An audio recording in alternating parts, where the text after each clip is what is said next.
Hello, আসসালামু আলাইকুম everyone. আশা করি সবাই ভালো আছো। সবাইকে শুভ সকাল। আমি তোমাদের সাথে আছি মাসুম, সোহরাওয়ার্দী মেডিকেল কলেজ।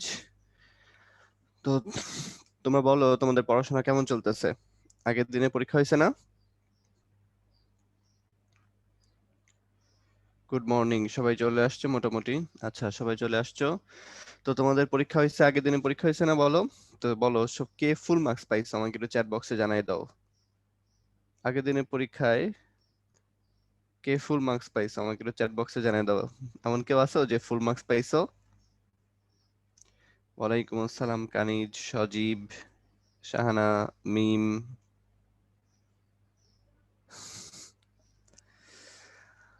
হ্যাঁ, ব্যাকগ্রাউন্ডে কি করব বলো। শীতের দিনে তো সবাই কক্সবাজার যায় বলো। আয়শা বলছে ভাইয়া 43.75 পাইছি। আর নাই?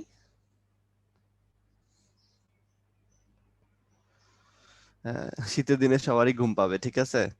এটা নিয়ে কোনো টেনশনের কোনো কারণ নাই। শীতকালে একটু পড়াশোনা এরকমই হয়। আচ্ছা, 45.75, এটা খুব ভালো একটা মার্কস। 44.25, এটাও খুব ভালো একটা মার্কস। ভালো।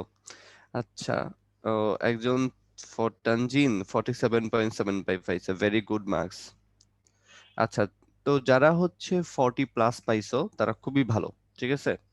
40+ পাওয়া মানে তোমার ধরো কোনো, you are on the right track, ঠিক আছে, you are on the right track. Rukaiya বলতেছে ভাই লেপের নিচে শুয়ে ক্লাস করতেছে, ভেরি গুড। তো যাই হোক, তোমরা একদম রাইট ট্র্যাকে আসো, হ্যাঁ।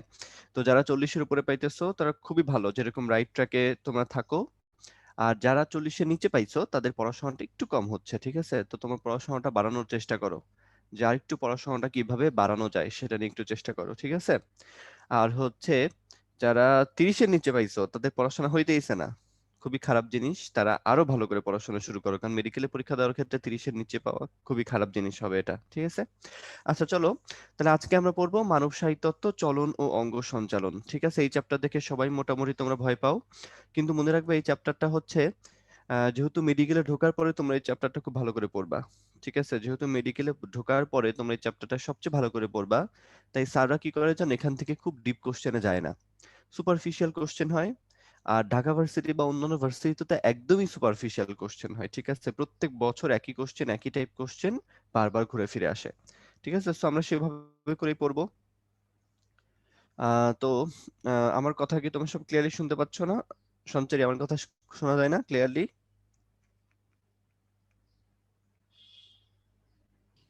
জি ভাইয়া, ক্লিয়ার আছে একদম। ক্লিয়ারলি শোনা যাচ্ছে। যারা কথা শুনতে পাচ্ছ না, দু একজন বলতেছো, তাদের হচ্ছে তোমার নেটওয়ার্কের সমস্যা। হ্যাঁ, তুমি নেটওয়ার্কটা চেক করো। আচ্ছা, তাহলে চলো আমরা এই চ্যাপ্টারটা শুরু করি। তাহলে আমরা যেভাবে পড়বো সেভাবেই কিন্তু তোমরা একটু বাসায় পড়ার চেষ্টা করবা, ঠিক আছে। সেভাবেই কিন্তু বাসায় পড়ার চেষ্টা করবা। আচ্ছা, তাহলে ফার্স্টেই আসো যে আমরা কঙ্কাল তন্ত্রকে কি কি ভাগে ভাগ করতে পারি, ঠিক আছে। কি কি ভাগে ভাগ করতে পারি? আচ্ছা, এই যে তুমি এখানে যদি কোশ্চেন গুলো একটু খেয়াল করো, দেখো প্রত্যেক বছরই এখান থেকে কিছু না কিছু কোশ্চেন থাকে, সেগুলোই আমরা একটু ভালো করে আয়ত্তে আনার চেষ্টা করব। তাহলে দেখো, মানব কঙ্কাল তন্ত্র বলতে কি কি বোঝায়। প্রথম কথা তোমাকে জানতে হবে মানব কঙ্কাল তন্ত্রের উৎপত্তি কোথা থেকে। মানব কঙ্কাল তন্ত্রের উৎপত্তি হয়েছে কোথা থেকে, তাই না? তোমাকে ফার্স্টে এটাই কিন্তু জানা উচিত, যে মানব কঙ্কাল তন্ত্রের উৎপত্তি হয়েছে ভ্রূণীয় স্তরের মেসোডাম থেকে। কোথা থেকে উৎপত্তি হয়েছে? ভ্রূণীয় স্তরের মেসোডাম থেকে, তাই না? আচ্ছা, এবং এর মধ্যে কি কি থাকবে? অস্থি থাকবে, তরুণাস্থি থাকবে, লিগামেন্ট থাকবে, টেন্ডন থাকবে এবং অস্থি সন্ধি থাকবে, তাই না? আচ্ছা, তাহলে এই যে অস্থি তরুণাস্থি, এই জিনিসগুলো কি, যে দুইটার মধ্যে ডিফারেন্সটা কি, এর গঠন উপাদানটা আমরা পড়বো। টেন্ডন এবং লিগামেন্ট কি সেটা আমরা একটু ভালো করে দেখে নিব, এবং তার সাথে একটু অস্থি সন্ধি সম্বন্ধেও আইডিয়া নিয়ে আসবো, ঠিক আছে। আচ্ছা, তাহলে প্রথমেই আসো যে মানবদেহের কঙ্কাল তন্ত্রকে আমরা দুইটা ভাগে ভাগ করতে পারি। একটা হচ্ছে বহিঃকঙ্কাল তন্ত্র, আর একটা হচ্ছে অন্তঃকঙ্কাল তন্ত্র। বহিঃকঙ্কাল তন্ত্রের কথাটার মানে কি? এসএসসি তেই তোমরা পড়ে আসছো, তাই না? বলো, বহিঃকঙ্কাল তন্ত্র বলতে এক্সোস্কেলেটন বোঝায়, মানে তোমার চুল, তোমার নখ, এইগুলোকে আমরা কি বলি বলো তো? বহি স্কেলেটন বলি, চুল নখ, ঠিক আছে। চুল নখ, আর প্রাণীর ক্ষেত্রে, অন্যান্য প্রাণীর ক্ষেত্রে যদি বলি শিং, ঠিক আছে। আর মানুষের ক্ষেত্রে চুল নখ, এগুলোকে আমরা বলি বহিঃকঙ্কাল তন্ত্র। আর অন্তঃকঙ্কাল তন্ত্র বলতে এই যে আমরা ভেতরের তোমাদের মতো করে যে বসে আছে তাকে বোঝাই। তাহলে পরিণত মানবদেহে কয়টা অস্থি থাকে? 206টা অস্থি থাকে। কিন্তু ছোট অবস্থায় বা শিশু অবস্থায়, তাই না, বাচ্চা অবস্থায় তোমার কয়টা অস্থি ছিল বলো তো? 300টা অস্থি ছিল। তার মানে বাকি অস্থিগুলো কি সব বিলুপ্ত হয়ে গেছিল? না, বাকি কোন অস্থি কিন্তু বিলুপ্ত হয়ে যায় নাই। কিছু অস্থি ছিল যারা সংযুক্ত হয়ে গেছিল, বুঝছো? কিছু অস্থি ছিল যারা সংযুক্ত হয়ে যায়। এই সংযুক্ত হয়ে গিয়ে 300 থেকে কি হয়, কমে 206টা হয়ে যায়। তবে ছোট একটা বাচ্চাকে এই জন্য কিন্তু তুমি সবসময় ভালো মতো নাড়াচাড়া করতে পারবা না। কেন? যখন ওকে ভালো মতো নাড়াচাড়া করতে যাবা, দেখবে ওর ঘাড় বেঁকে যাচ্ছে, হাত বেঁকে যাচ্ছে, বুঝছো? মানে ওর অনেক অস্থি এখনো জোড়া লাগে নাই, বুঝছো?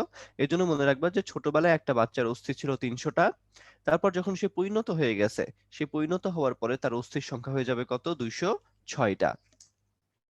আচ্ছা, তাহলে চলে আসো মানবদেহের কঙ্কাল তন্ত্রকে আমরা কি কি ভাগে ভাগ করতে পারি। একটা হচ্ছে অক্ষীয় কঙ্কাল তন্ত্র, আর একটা হচ্ছে উপাঙ্গীয় কঙ্কাল তন্ত্র। তাহলে দেখো, এই অক্ষীয় কঙ্কাল তন্ত্র থাকবে 80টা, আর উপাঙ্গীয় কঙ্কাল তন্ত্র থাকবে কয়টা বলো? 126টা। এখন এই 206টা অস্থির সম্বন্ধেই আমাদের একটা আইডিয়া নিতে হবে। তাহলে অক্ষীয় কঙ্কাল তন্ত্রের মধ্যে কি কি থাকে? করোটি, মেরুদণ্ড এবং বক্ষপিঞ্জর। খেয়াল করো, করোটি, মেরুদণ্ড এবং বক্ষপিঞ্জর। এই যেখানে খেয়াল করো, অক্ষীয়র মধ্যে কি কি থাকতেছে? এই যে মাথার যে এটাকে আমরা কি বলতেছি বলতো? এটাকে আমরা বলবো হচ্ছে করোটি, পুরা মাথার মধ্যে যেটা থাকবে। তারপরে এই যে এই অংশটাকে কি বলবো? যেটাকে আমরা কি বলি বলতো? এই অংশটাকে আমরা কি বলি? এটাকে আমরা বলি হচ্ছে বক্ষপিঞ্জর, তাই না? বক্ষপিঞ্জর। আর এই যে লম্বালম্বি ভাবে যে অংশটা নিচের দিকে চলে গেছে, তাই না, এটাকে আমরা কি বলি বলতো? মেরুদণ্ড, তাই না?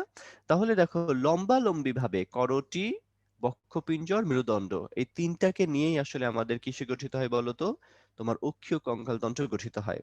আর এই যে গোলাপি কালার করা যে অংশটা, মানে যেই পার্টগুলা দেখো, যেই লম্বা লম্বা যে অংশটা যুক্ত আছে, তার যুক্তর সাথে সাইড বাই সাইড যে অংশগুলো যুক্ত আছে, বাহু মানে হাত পা, তাহলে হাত পা আর তার সংযোগ দেওয়ার জন্য কিছু অস্থি, এইগুলো মিলে হচ্ছে আমরা কি পাবো বলতো? আমরা পাবো হচ্ছে উপাঙ্গীয় কঙ্কাল তন্ত্র। ঠিক আছে, উপাঙ্গীয় কঙ্কাল তন্ত্র। এখন আমাদের কাজ হচ্ছে এই প্রত্যেকটা কঙ্কাল তন্ত্র সম্বন্ধে ভালো করে পড়া। ঠিক আছে, তাহলে এই যে দেখো নিচে একটা, সব শুরুতে একটা ইজি পোল কোশ্চেন, ঠিক আছে? এই যে এরকম টাইপেরই পোল কোশ্চেন থাকবে। যেরকম টাইপের পোল কোশ্চেন দেওয়া হচ্ছে না, তোমরা পড়ার পরে পড়ো তো, এই জন্য পেরে যাও। যে নিচের কোনটি মানুষের অক্ষীয় কঙ্কাল তন্ত্রের অংশ নয়, বা নিচের কোনটি অক্ষীয় কঙ্কাল তন্ত্রের অংশ। তাহলে কি হবে বলো তো এখান থেকে? যে নিচের কোনটি অক্ষীয় কঙ্কাল তন্ত্রের অংশ?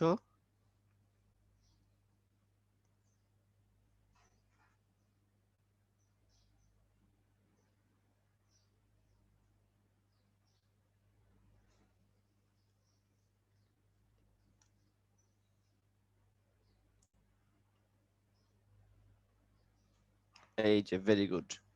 তাহলে অ্যান্সার কি দাঁড়াবে বলো? অ্যান্সার দাঁড়াবে হচ্ছে করোটি। অনেকেই কনফিউজড হয়ে গেছে ভাইয়া বক্ষ অস্থিচক্র আর শ্রোণী অস্থিচক্রের মধ্যে, তাই না?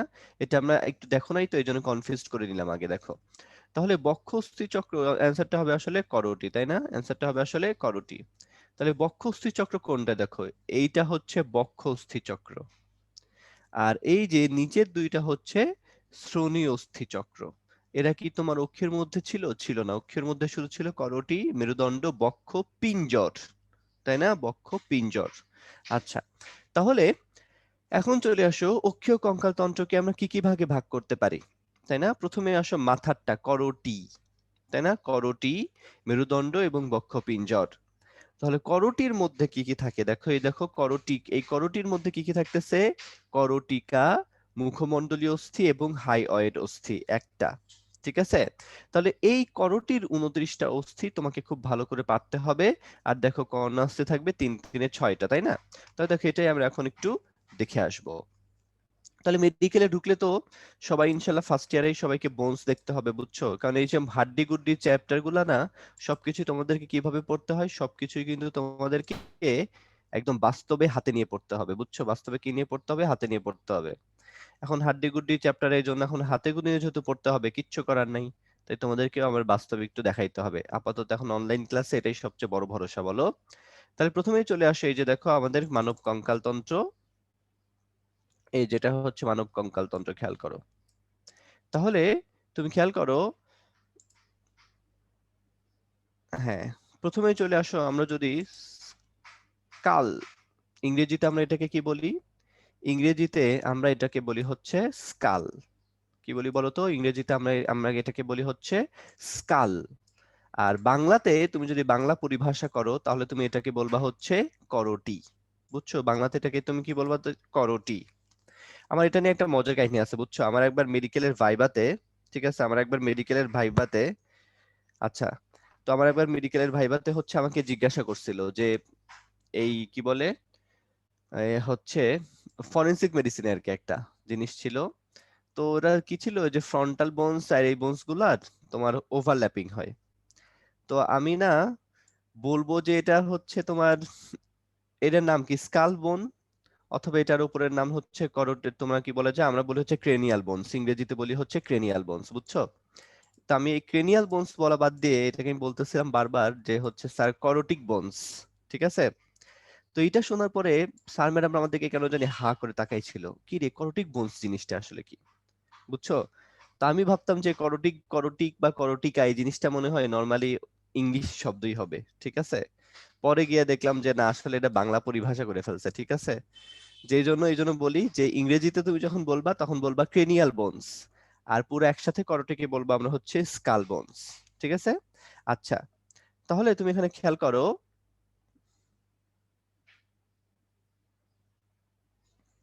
ওকে, তাহলে এখন তুমি এখানে খেয়াল করো যে আমরা এই পুরা মাথার এই পুরা অস্থিটাকে আমরা কি বলবো? করোটি। এবং এই করোটির দুইটা পার্ট আছে, একটা হচ্ছে করোটিকা আর একটা হচ্ছে মুখমণ্ডলীয় অস্থি। ঠিক আছে? তাহলে প্রথমে আমরা করোটিকা এই বোনসটা পড়া শুরু করি। ঠিক আছে? করোটির মধ্যে করোটিকা যেটা আছে বা খুলির অস্থি বলা হয়, ঠিক আছে?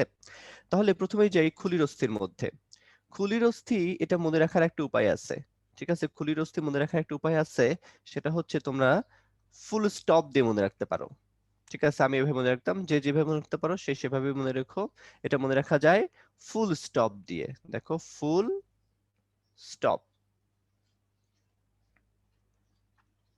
ঠিক আছে? ফুল স্টপ দিয়ে মনে রাখা যায়।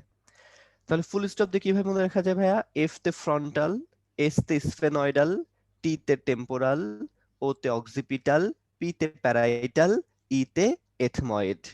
বুঝতে পারছো? ফুল স্টপ এটা দিয়ে মনে রাখবে, যেটাকে তো আমরা বলি ফুল স্টপ, তাই না?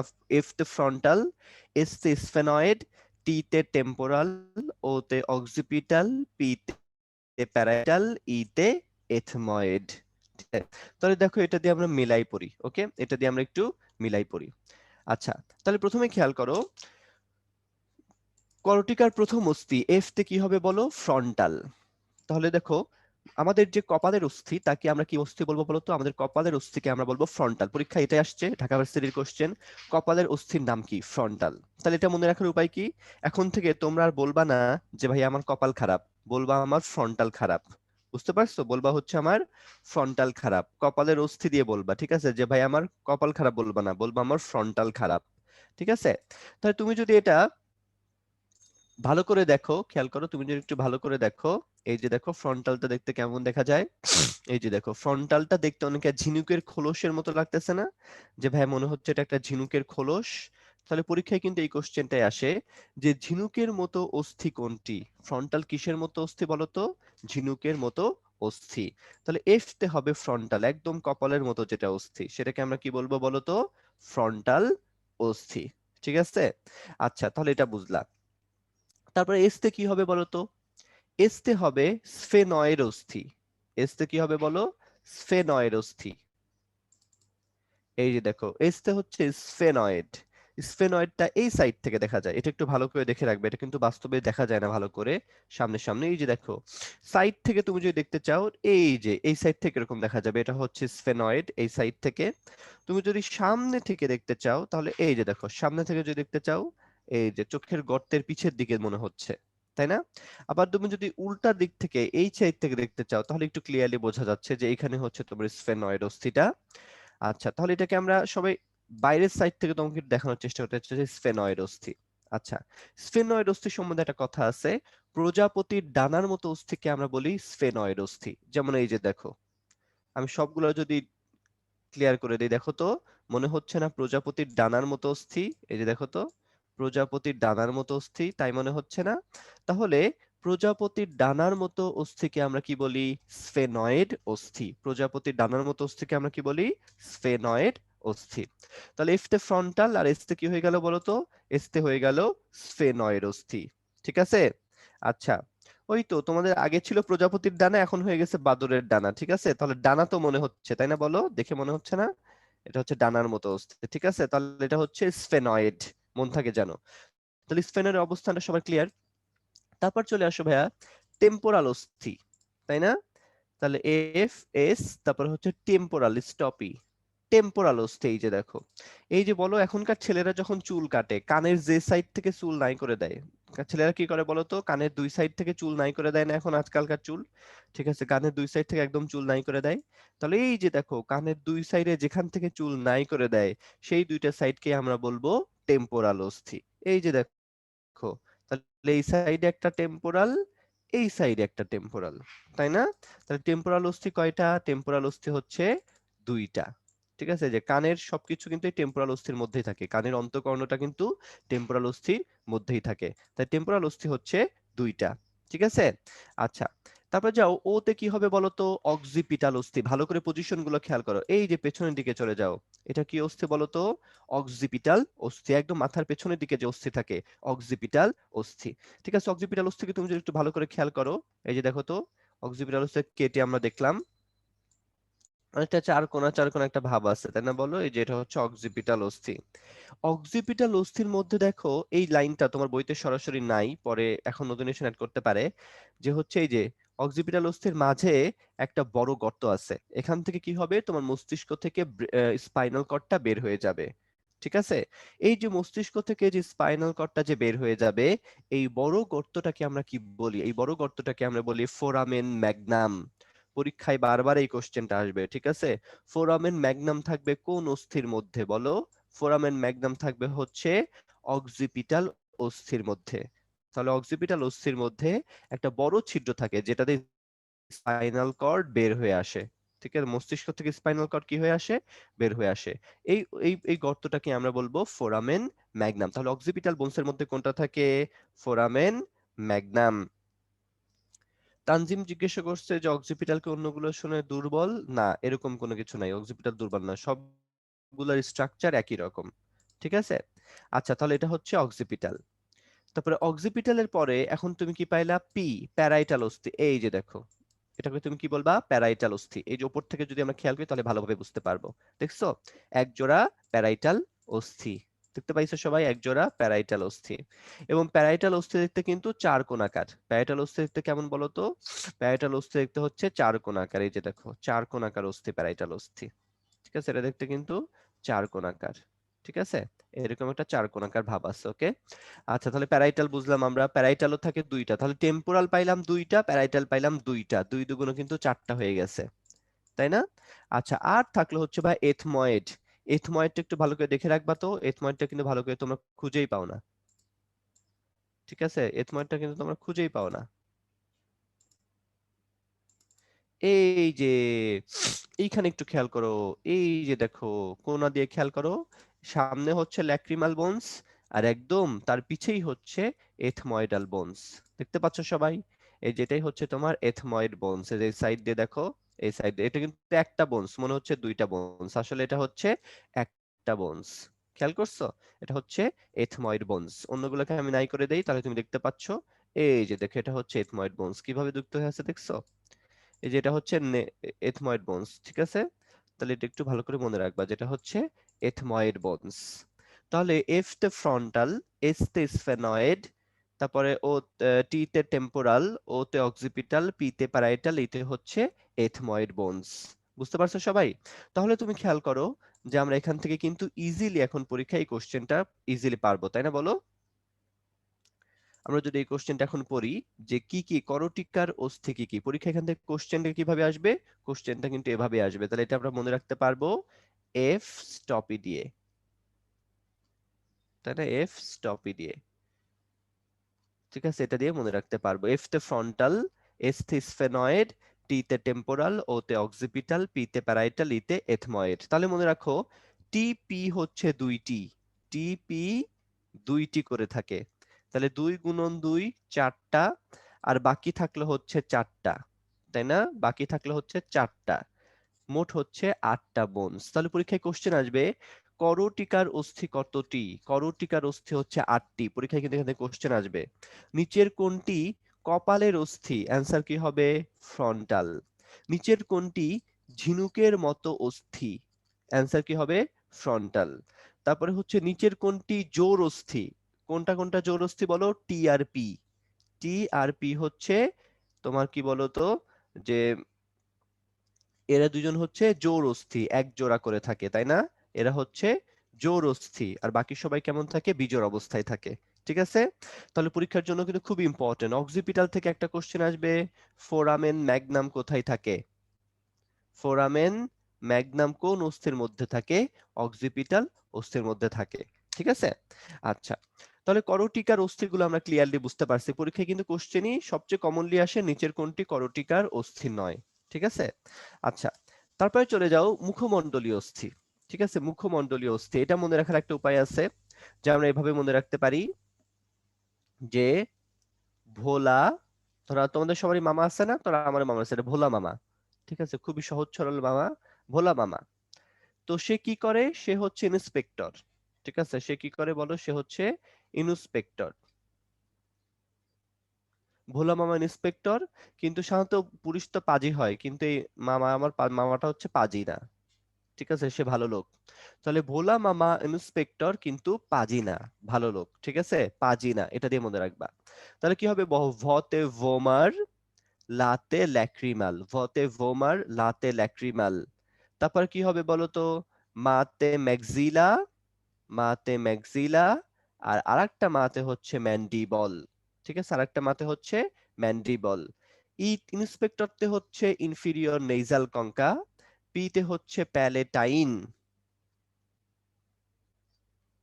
পিতে হচ্ছে প্যালেটাইন অস্থি, জিতে হচ্ছে জাইগোম্যাটিক অস্থি, আর দন্ত নতে হচ্ছে নেইজাল অস্থি। এটা দিয়ে সুন্দর করে সবাই মনে রাখবা। নর্মালি আমি সব জায়গায় ছন্দ পড়ি না, কয়েকটা জায়গায় ছন্দ ছাড়া খুব ইফেক্টিভ হয় না। যেমন এই অস্থি চ্যাপ্টারের নামগুলো ছন্দ পড়তে হবে তোমাকে করোটির ক্ষেত্রে, আর হচ্ছে সমন্বয় নিয়ন্ত্রণ চ্যাপ্টারের ক্ষেত্রে যখন আমরা ওই যে নার্ভ গুলা পড়বো, সেই নার্ভ গুলা পড়ার সময় ছন্দ দিয়ে পড়াটা ভালো। ঠিক আছে? তাই বলে আবার সব জায়গায় ছন্দ দিও না, সে ছন্দ দেওয়ার জন্য ছন্দ লাগবে আবার। ঠিক আছে? ভোলা মামা ইন্সপেক্টর পাজি না, তাহলে জিনিসটা এখন তোমাকে খুব ক্লিয়ারলি বুঝতে হবে। আচ্ছা, এখন এখান থেকে আমি হিসাবটা আগে বলে দেই। তো আমরা ম্যান্ডি বল না বলে এখন বলবো ম্যান্ডি ভল। ম্যান্ডি বল না বলে কি বলবো? ম্যান্ডি ভল। ম্যান্ডি ভল থাকে একটি, এটা মনে রাখবো। তার মানে কথাটা কি হলো বলো তো? যে ম্যান্ডি ভলতে আমি বোঝাইছি ম্যান্ডিবল, আর ভতে বোঝাইছি ভোমার। তাহলে ম্যান্ডিবল আর ভোমার দুইটাই থাকে একটা করে, তাহলে মোট বোনস হলো 2টা। আর তুমি যদি বলো বাকি হচ্ছে সবাই জোড়ায় জোড়ায় থাকে, 6 দুগুণ হচ্ছে 12। তাহলে 12 আর 2 কত হবে বলো? 14টা অস্থি। সবাইকে বোঝাতে পারছি জিনিসটা? 12 আর 2 কতটা হবে? 14টা অস্থি। ঠিক আছে? তাহলে এটা একটু মনে রেখো, যে নিচের কোনটি বিজোড় অস্থি। ঠিক আছে? নিচের কোনটি বিজোড় অস্থি? তাহলে মুখমণ্ডলীয় অস্থির ক্ষেত্রে বিজোড় অস্থি হচ্ছে ম্যান্ডি ভল। বল না বলে আমি কি বলতেছি? ম্যান্ডি ভল। পরীক্ষায় কিন্তু এভাবে কোশ্চেনটা আসে। নিচের কোনটি বীজের অস্থি? অ্যান্সার কি হবে? ম্যান্ডি ভল। ঠিক আছে? এখন তাহলে ভাইয়া মুখমণ্ডলীয় অস্থিগুলোকে আমরা একটু দেখে আসি, যে মুখমণ্ডলীয় অস্থি কি কি আছে, তাই না? আচ্ছা, তাহলে মুখমণ্ডলীয় অস্থি যদি আমরা দেখি দেখি তাহলে খেয়াল করো। প্রথমেই চলো ভোলা মাম্মা ইন্সপেক্টর পাজিনা, তাই না? ভোমার দেখো আগে। এই যে ভোমারটা কিন্তু তুমি ছবিতে ভালো করে দেখতে পাচ্ছিলা না, এখন এখানে তুমি খেয়াল করো। এই যে দেখো, নাকের মধ্যে তুমি যদি ঢুকে যাও, তাহলে নাকের নিচের দিকে দেখছো, নাকের নিচের দিকে থাকে হচ্ছে ভোমার। খেয়াল করো, নাকের নিচের দিকে থাকে হচ্ছে ভোমার। এই যে দেখো, নাকের এই পজিশনটাতে খেয়াল করো, নাকের নিচের দিকে কি থাকে? এই যে ভোমার। ঠিক আছে? এই দেখো নিচের পজিশনে, উপরের দিকে না, একদম নিচের পজিশনে থাকবে হচ্ছে ভোমার। দেখতে পাচ্ছ সব? একদম চোখে একটা অস্থি। এই যে দেখো, একদম চোখে একটা অস্থি, এটা হচ্ছে ভোমার। কোথায় থাকে? নাকের নিচের দিকে। তাহলে ভোলাম আমার ভোতে কি হবে? ভোমার। ঠিক আছে? আচ্ছা, তাহলে এটা হচ্ছে ভোমার। তারপরে যদি বলো লাতে কি হবে? ভোলা, লাতে হবে ল্যাক্রিমাল। এই যে চোখের কোণার মধ্যে চলে যাও, এই যে চোখের কোণার মধ্যে চোখের পানি মুছে এখান থেকে ল্যাক্রিমাল গ্ল্যান্ড এর মধ্যে ঢুকে থাকে, তাহলে দেখো কি হবে, লাতে হচ্ছে ল্যাক্রিমাল অস্থি। এই যে দেখছো এক জোড়া ল্যাক্রিমাল অস্থি, এই সাইডে একটা, এই সাইডে একটা, লাতে হচ্ছে ল্যাক্রিমাল অস্থি। তাহলে লাতে কি হবে বলো, ল্যাক্রিমাল অস্থি। তাহলে ভূতে ভোমাল, লাতে ল্যাক্রিমাল। মাতে কি হবে বলো তো, মাতে হচ্ছে প্রথমে যাও ম্যান্ডিবলের ক্ষেত্রে, এই যে দেখো, এবং মুখমণ্ডলের সবচেয়ে বড় অস্থির নাম কি, ম্যান্ডিবল। তোমাকে কিন্তু এটা সবাইকে পারতে হবে। মুখমণ্ডলের সবচেয়ে বড় অস্থির নাম কি বলতো, ম্যান্ডিবল। ঠিক আছে, মুখমণ্ডলের সবচেয়ে বড় অস্থির নাম হচ্ছে ম্যান্ডিবল, এবং শক্তও বলতে পারো। যেমন গত বছরই, এর আগের বছরই ঢাকা ভার্সিটি এই কোশ্চেনটা আসছে যে মুখমণ্ডলীয় সবচেয়ে বড় অস্থির নাম কি বলতো, মুখমণ্ডলীয় সবচেয়ে বড় অস্থির নাম কি, মুখমণ্ডলীয় সবচেয়ে বড় অস্থির নাম হচ্ছে, ঠিক আছে, হ্যাঁ, ম্যান্ডিভল হচ্ছে একমাত্র বিজরস্থি। ঠিক আছে, ম্যান্ডিভল কেন বললাম, কারণ ম্যান্ডিবল আর ভতে ভোমার বোঝাইছি। ঠিক আছে, ম্যান্ডিবল, ম্যান্ডিবল বললে ম্যান্ডিবল বোঝায়, আর ভল বললে ম্যান্ডিবল, আর ভতে ভোমার বোঝায়, একসাথে দুইটাকে বোঝানোর জন্য। ঠিক আছে, এই জন্য আমি ইচ্ছা করে বলছি যে ম্যান্ডিভল একটা মানে ম্যান্ডিবল একটা, আর জোরে করে বলছি মানে ভোমার একটা, এটা একটু মনে রাখবা। ঠিক আছে, তাহলে মুখমণ্ডলের সবচেয়ে বড় অস্থি, ঢাকা ভার্সিটির বিগত বছরের কোশ্চেন, সবাই এটা সুন্দর করে মনে রাখবা। মুখমণ্ডলের সবচেয়ে বড় অস্থির নাম কি, ম্যান্ডিবল। ঠিক আছে, আচ্ছা তাহলে আরেকটা, মামার একটাতে হচ্ছে ম্যান্ডিবল, আরেকটাতে তাহলে কি হবে, ঠিক আছে, আরেকটাতে তাহলে কি হবে, এটা পড়তে হবে, আরেকটাতে হচ্ছে ম্যাগজিলা। ঠিক আছে, আরেকটা হচ্ছে ম্যাগজিলা, এই যে দেখো, এটা হচ্ছে ম্যাগজিলা, খেয়াল করছো, ম্যাগজিলা দুই সাইডে দুইটা থাকে, আমাদের চিক্সের বোনস আর কি বলতে পারি আমরা, দেখছো, এটা হচ্ছে ম্যাগজিলা। তাহলে ম্যাগজিলা কিভাবে, ভেতরেরটা যদি আমরা খেয়াল করি, তোমরা আগেও মনে হয় এই জিনিসটা পড়ছো, দেখো ম্যাগজিলার মধ্যে এই যে দেখো, তোমরা সাইনাস পড়ছো না, ম্যাগজিলারি সাইনাস কথাটা বারবার পড়ো না, এই যে দেখো ম্যাগজিলার মধ্যে এরকম একটা ফাঁকা জায়গা থাকে, দেখছো, ম্যাগজিলার মধ্যে কি থাকে, এরকম একটা ফাঁকা জায়গা থাকে, এই ফাঁকা জায়গাটাকেই আমরা বলবো হচ্ছে, ঠিক আছে, ফাঁকা জায়গাটাকেই আমরা বলবো হচ্ছে তোমার সাইনাস, তাহলে এটাই হচ্ছে তোমার ম্যাগজিলা। ঠিক আছে, আচ্ছা তাহলে ম্যান্ডিবল গেল, ম্যাগজিলা গেল, ইন্সপেক্টরতে কি হয় বলো, ইনফিরিয়র নেজাল কঙ্কা, এটা একটু তুমি দেখো, ইনফিরিয়র নেজাল কঙ্কাটা একটু দেখার চেষ্টা করো,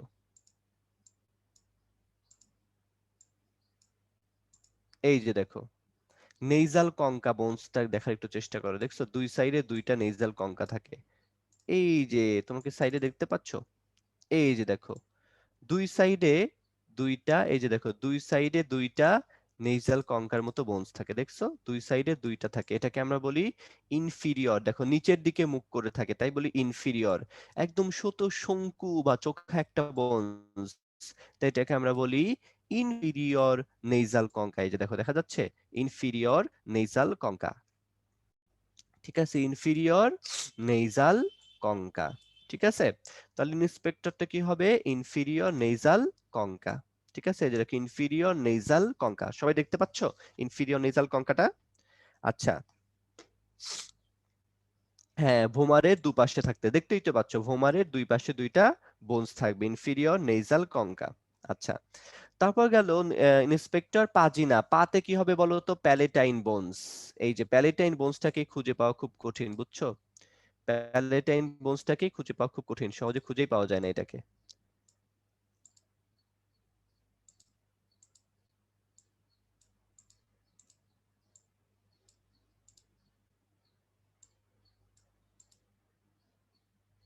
আচ্ছা, তাহলে এখন তোমাদের দেখতে হবে প্যালেটাইন বোনস, এই যে দেখো প্যালেটাইন বোনসকে দেখো দেখাই যাচ্ছে না, খেয়াল করো, প্যালেটাইন বোনসকে কিন্তু দেখাই যাচ্ছে না, দেখছো, প্যালেটাইন বোনসটা একটু খেয়াল করো তো বাচ্চারা, দেখো কোনো সাইড থেকে ভালো মতো দেখা যাচ্ছে না, এই যে পেছন দিয়ে তুমি যদি উপর করে দেখার চেষ্টা করো তাহলে তুমি একটু দেখতে পাবা।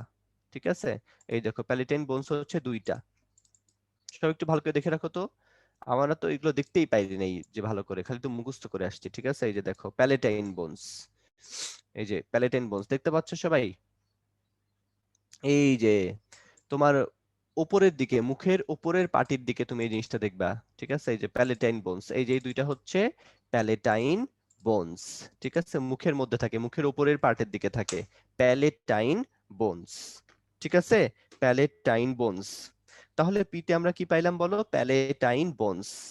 ওকে, আচ্ছা, তারপরে চলে যাও, তাহলে এটাও কিন্তু দেখো এক জোড়া আছে, যেটা হচ্ছে তাহলে প্যালেটাইন বোনস। আচ্ছা, ঠিক আছে।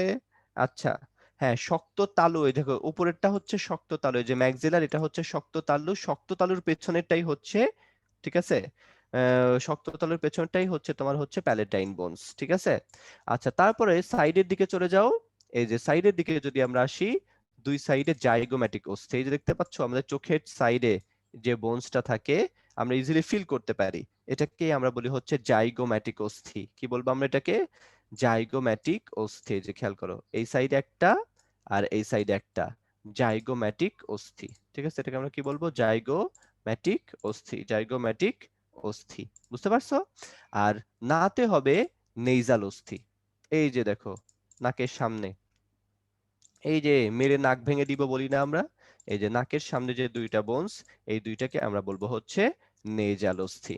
তাহলে এই ছিল মোটামুটি আমার মুখমণ্ডলীয় অস্থি, সবগুলা জোড়ায় জোড়ায় থাকবে, ম্যান্ডিবল আর হচ্ছে ভোমার থাকবে একটা করে। এই যে লিখে চাই ল্যাক্রিমাল দেখতে চাইলে, এই যে ল্যাক্রিমাল, ঠিক আছে, এই যে চোখের কোনায় থাকে হচ্ছে ল্যাক্রিমাল, ঠিক আছে, চোখের কোনায় থাকে ল্যাকটি করে, হ্যাঁ। শুধুমাত্র একটা করে থাকবে হচ্ছে ভোমার আর ম্যান্ডিবল, বাকি সবগুলো থাকবে দুইটা করে। তাহলে ভোমার আর ম্যান্ডিবল 1+1 2, আর বাকিগুলো যদি 6 গুলো থাকে 6 2 12। দাঁত অস্থির মধ্যে পড়ে না, বুঝছো, দাঁত অস্থির মধ্যে পড়বে না।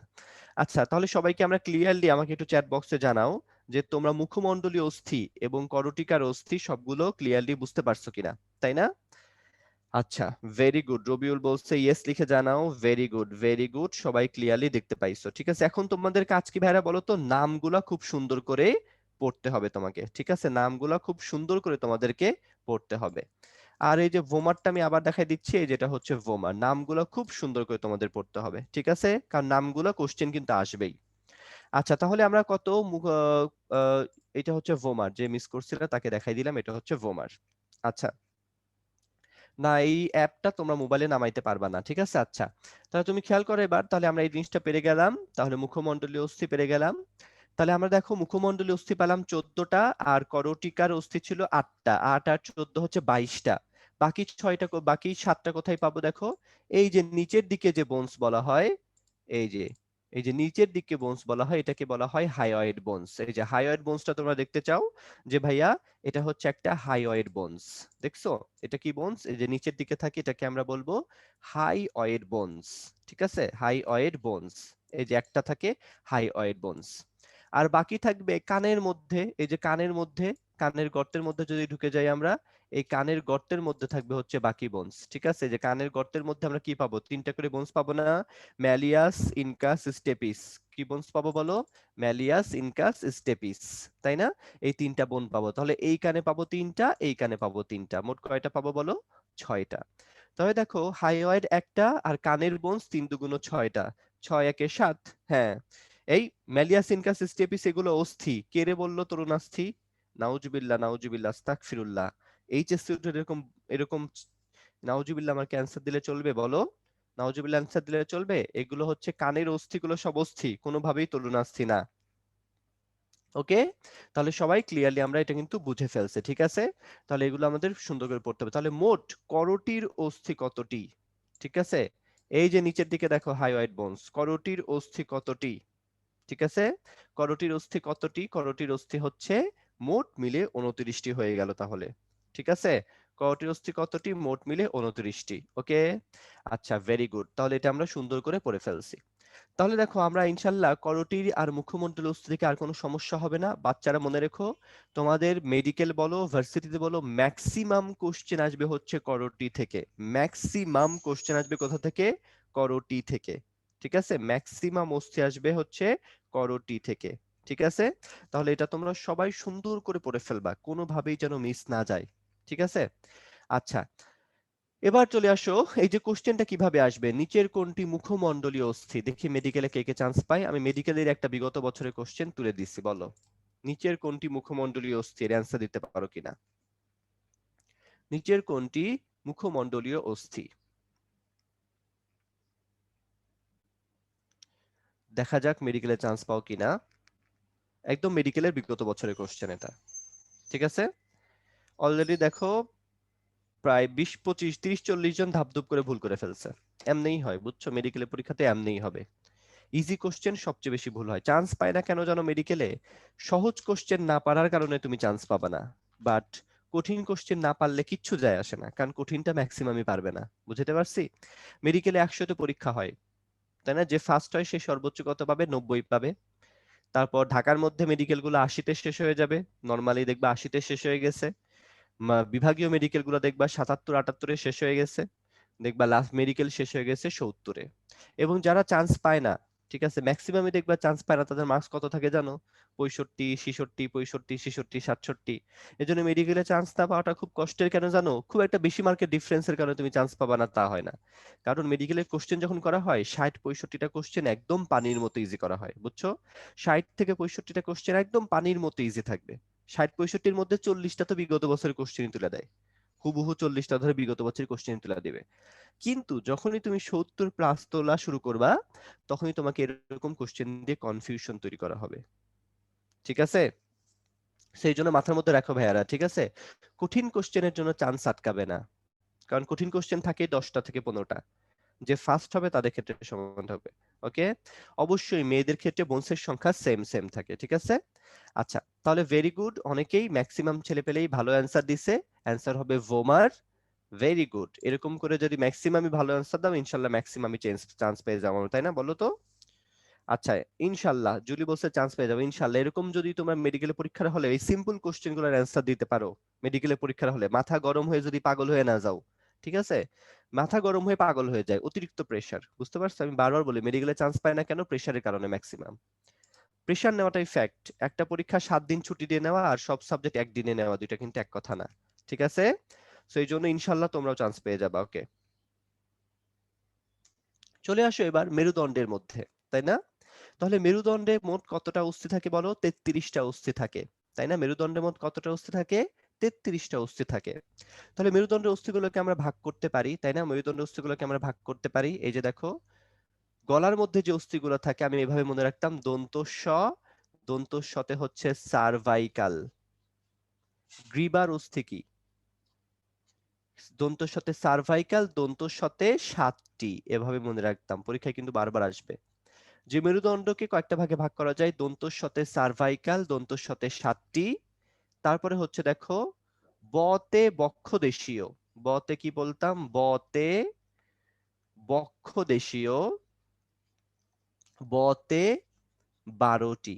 পরীক্ষায় এভাবেই কোশ্চেন গুলো আসবে। দন্তস্বতে সার্ভাইকাল, দন্তস্বতে 7টি, বতে বক্ষদেশীয়, বতে 12টি। পরীক্ষায় দুইটার মধ্যেই একটা আসবে। সার্ভাইকাল কশরত কতটি? Varsity question, Jahangirnagar, Jagannath, Rajshahi varsity, দেখবা আস্তে আস্তে ভরে গেছে। বক্ষদেশীয় কতটি? বতে বক্ষদেশীয়, বতে 12টি। ঠিক আছে? তারপর চলে যাও নিচের দিকে, কি চলে যাবে বলো তো? নিচের দিকে হচ্ছে লাম্বার, বা কি বলে, কোটিদেশীয় কশেরুকা কয়টি? লাম্বার বা কোটিদেশীয় কশেরুকা কতটি? 5টি। এটা অতটা আসে না। তারপর নিচের দিকে চলে যাও, স্যাক্রাম বা শ্রোণী দেশীয় কশেরুকা কতটি বলো? স্যাক্রাম হচ্ছে, ছিল আগে 5টি, পরে কয়টা হয়ে গেছে? সংযুক্ত হয়ে একটা হয়ে গেছে, তাই না? এবং কক্কিক্স ছিল আগে 4টি, পরে সংযুক্ত হয়ে একটা হয়ে গেছে। তার মানে তোমার হচ্ছে মেরুদণ্ড কতটি খণ্ড নিয়ে গঠিত? 33টি খণ্ড নিয়ে গঠিত। কিন্তু যখন সবগুলো সংযুক্ত হয়ে যায়, তখন এটা সংযুক্ত হবে কতটি হয়ে যায়? 26টি। তোমরা এখন যদি পরীক্ষায় বলো যে ভাইয়া পরীক্ষায় যদি কোশ্চেন আসে মেরুদণ্ড কতটি কশেরুকা নিয়ে গঠিত, তোমরা বলবা ভাইয়া 33 আর 26 দুইটাই যদি একসাথে থাকে তাহলে তুমি অ্যান্সার কি করবা, তাই না? মনে রেখো ভাইয়ারা, মেডিকেলের টিচাররা এগুলো ডিটেলস জানে যে কোথায় কি প্যাচ আছে। ঠিক আছে? স্যারদের এই কোশ্চেন করার জন্য বইয়েরও দরকার নেই। সো স্যাররা কখনোই এরকম ফালতু টাইপের কোশ্চেন করবে না। ঠিক আছে? হয় অপশনে 33 থাকবে, হয় অপশনে 26 থাকবে, যেটা থাকবে তুমি সেটা অ্যান্সার বসাই দিবা। ঠিক আছে? তাহলে মেরুদণ্ড 33টি খণ্ড নিয়ে গঠিত, পরে সংযুক্ত হওয়ার পরে কয়টা হয়ে যায়? 26টা হয়ে যায়, তাই না? তাহলে এবং সার্ভাইকাল কতটি থাকে? বারবার পরীক্ষা আসবে। দন্তস্বতে সার্ভাইকাল, দন্তস্বতে 7টি, বতে বক্ষদেশীয়, বতে 12টি। তাই না? আচ্ছা, তাহলে একটা আদর্শ কশেরুকার কি কি গঠন থাকে বলো? একটা আদর্শ কশেরুকা তুমি যদি পড়তে চাও কি কি গঠন থাকবে, তাই না? তাই তোমাকে সেটা একটু জানতে হবে। বা সেন্ট্রাম বা বডি থাকবে, আর্চ থাকবে এবং কিছু ছিদ্রপথ বা নালী থাকবে। চলো তোমাকে আমি একটা আদর্শ কশেরুকা দেখাই নিয়ে আসি। ঠিক আছে? একটা আদর্শ কশেরুকা তোমাকে দেখাই নিয়ে আসি যে একটা আদর্শ কশেরুকার কি কি গঠন থাকে। এখান থেকে পরীক্ষায় আদর্শ কশেরুকা, আমি যখন তোমাদের মতো ছিলাম, আদর্শ কশেরুকার গঠন পড়তে গেলে আমার জীবন বের হয়ে যাইতো। খুব কঠিন লাগতো আমার কাছে, বুঝছো? আদর্শ কশেরুকার গঠন এই যে দেখো, স্পাইনাল কর্ড কিভাবে যুক্ত আছে দেখছো? তাহলে একটা আদর্শ কশেরুকা তোমাকে যদি আমি দেখাই, ঠিক আছে, একটা আদর্শ কশেরুকা তোমাকে যদি দেখাই, ধরো T4 ভার্টিব্রাটা একটা আদর্শ কশেরুকা, এটাকে যদি তুমি আমি দেখাই, ঠিক আছে, এই যে দেখো একটা আদর্শ কশেরুকা, দেখতে পাচ্ছ সবাই? একটা আদর্শ কশেরুকা, এই যে দেখো একটা আদর্শ কশেরুকা। তাহলে একটা আদর্শ কশেরুকার কি কি গঠন থাকে ভাইয়া, তাই না? এই যে দেখো একটা আদর্শ কশেরুকার গঠন থাকে সামনের দিকে। এই যে সামনের দিকে যে অংশটা দেখো, এই সামনের দিকের অংশটাকেই তুমি বলবা সেন্ট্রাম বা বডি। এই যে মাসের মতো একটা অংশটা দেখছো, একটা শক্ত মনে হচ্ছে অস্থি, এই অংশটাকে আমরা বলবো হচ্ছে সেন্ট্রাম বা বডি। সেন্ট্রাম বা ভার্টিব্রাল বডি, এটা কথাটা মনে রাখবা, সেন্ট্রাম বা ভার্টিব্রাল বডি। ঠিক আছে? সেন্ট্রাম বা ভার্টিব্রাল বডি। ওকে, আচ্ছা, তাহলে এটাকে আমরা কি বলবো? সেন্ট্রাম বা ভার্টিব্রাল বডি। ওকে, আচ্ছা, তাহলে একটা পার্ট হচ্ছে ভাই সেন্ট্রাম বা ভার্টিব্রাল বডি। আচ্ছা, আর একটা পার্ট হচ্ছে ভাই পেছনের দিকে, এই যে একটা লম্বা অংশ বের হয়ে চলে গেছে, তাই না? এই যে একটা লম্বা অংশ বের হয়ে চলে গেছে, এটাকে আমরা কি বলবো বলো তো? এটাকে আমরা বলবো স্পাইনাল প্রসেস। কি বলবো এটাকে আমরা? বলো স্পাইনাস প্রসেস বলবো, তাই না? স্পাইনাস প্রসেস, লম্বা পিছনের দিকে বের হয়ে যাবে, এটাকে আমরা বলবো স্পাইনাস প্রসেস। আর দুই সাইড থেকে দুইটা বের হয়ে যাবে ট্রান্সভার্সলি, এই যে দুই সাইড থেকে দুইটা শিংয়ের মতো অংশ বের হয়ে গেছে, এই দুইটাকে আমরা কি বলবো বলো তো? এই দুইটাকে আমরা বলবো হচ্ছে ট্রান্সভার্স প্রসেস। কি বলবো এটাকে আমরা? বলো ট্রান্সভার্স প্রসেস। ওকে, তাহলে সামনে থাকলো সেন্ট্রাম বা বডি, আর পেছনে দুই সাইডে কি থাকলো বলো? Transverse process. আচ্ছা, এখন তোমরা যেটা, আমি পরীক্ষায় যেটা পারতাম না, বুঝছো, তোমাদের বয়সে যে ভাই আর্চ গুলা বুঝতে পারি না, যে ল্যামিনা কই, তাই না? ল্যামিনা কই, এই জিনিসটা খুঁজেই পাইতাম না যে ল্যামিনা কই গেল। ঠিক আছে, আর্চ, ঠিক আছে, এই যে দেখো সামনের দিকে সবুজ একটা অংশ দেখতে পাচ্ছ, এই যে সবুজ যে কালার করতেছে তোমাকে আমি, এই যে এই অংশটাকে তুমি বলবা হচ্ছে ল্যামিনা। এই যে এই অংশটাকে কি বলবা? দেখছো সবুজ কালার হয়ে আছে যেটা, এই যে দুই সাইডে দুইটা যে সবুজ কালার হয়ে আছে, দেখছো? সবাই ক্লিয়ারলি দেখতে পাচ্ছ? এই যে আর্চ, আর্চ মানে কি? বাঁকা অংশ, তাই না? তাহলে এই যে এই দুইটা সবুজ কালারের যে অংশগুলা, এই দুইটাকে তুমি বলবা হচ্ছে ল্যামিনা। কি বলবা বলো তো? ল্যামিনা বলবা। ঠিক আছে, বলবা হচ্ছে কি এটাকে? ল্যামিনা। এই যে, তাহলে উপরের দিকে পাইলা ল্যামিনা, ঠিক আছে, এই যে উপরেরটা পড়তেছে ল্যামিনা, আর নিচেরটাকে তুমি কি বলতেছো? এই যে এটাকে বলতেছো পেডিকল। দেখছো? এই যে নিচের দিকে এই অংশটাকে বলতেছো পেডিকল। ঠিক আছে, নিচের দিকে অংশটাকে কি বলতেছো? পেডিকল। এই যে অংশটাকে তুমি বলতেছো হচ্ছে পেডিকল। এই যে দেখো, এই অংশটাকে তুমি বলতেছো হচ্ছে পেডিকল। বুঝছো? এই অংশটাকে তুমি কি বলতেছো? এই অংশটাকে তুমি বলতেছো হচ্ছে পেডিকল। এই অংশটাকে তুমি বলতেছো ভার্টিবাল বডি। আর এই যে উপরের মতো একটা শিংয়ের মতো অংশ বের হয়ে আসতেছে, এটাকে তুমি বলবা আর্টিকুলার প্রসেস। মানে কারোর সাথে যদি সংযুক্ত হয়, এটা দ্বারা সে সংযুক্ত হবে, তো এটাকে তুমি বলবা আর্টিকুলার প্রসেস। বুঝতে পারছো সবাই? Very good. তাহলে এটা আমরা বুঝে ফেলছি সুন্দর করে। আচ্ছা, তো এটা গেল। আচ্ছা, এই যে দেখো এটা হচ্ছে আর্টিকুলার প্রসেস। ঠিক আছে, এটা দিয়ে সে কারোর সাথে সংযুক্ত হবে। ঠিক আছে, আচ্ছা, তাহলে আমরা ল্যামিনা বুঝে ফেলছি, তারপর পেরিকল বুঝে ফেলছি। আচ্ছা, এখন খেয়াল করো, এই যে এই জিনিসটা তুমি যখন পড়লা, সাথে একটা জিনিস তোমাকে একটু জানতে হবে, সেটা হচ্ছে তোমার আহ ইনফিরিয়র নচ বা ইন্টারভার্টিব্রাল ফোরামেন জিনিসটা। ঠিক আছে, এটা দিয়ে একটি যে ফর্মেশন করে একটা নালীর মতো অংশ। আচ্ছা, এই জিনিসটা শুধু আগে বুঝে রাখো। এই যে মাঝখানের যে গর্ত, এটাকে আমরা কি বলবো? ভার্টিবাল ফোরামেন। মাঝখানের যে গর্ত, এই উপরের থেকে যে গর্তটা শুরু হয়েছে, এটাকে আমরা কি বলবো বলতো? ভার্টিবাল ফোরামেন। ঠিক আছে, এটাকে আমরা কি বলবো? ভার্টিবাল ফোরামেন। ওকে, আচ্ছা, এটা একটু ভালো করে মনে রাখবা। আর মনে রাখবা, এই এখান থেকে আরেকটা জিনিস বোঝা যাবে না, ইন্টারভার্টিবাল ফোরামেন তোমাকে একটু দেখাই। তাহলে দেখো একটা আদর্শ কশরকার গঠন সবাইকে ক্লিয়ারলি দেখতে পাইছো ভাইয়ারা? বলো তো, বলো তো তোমরা কি এটা দেখতে পারছো?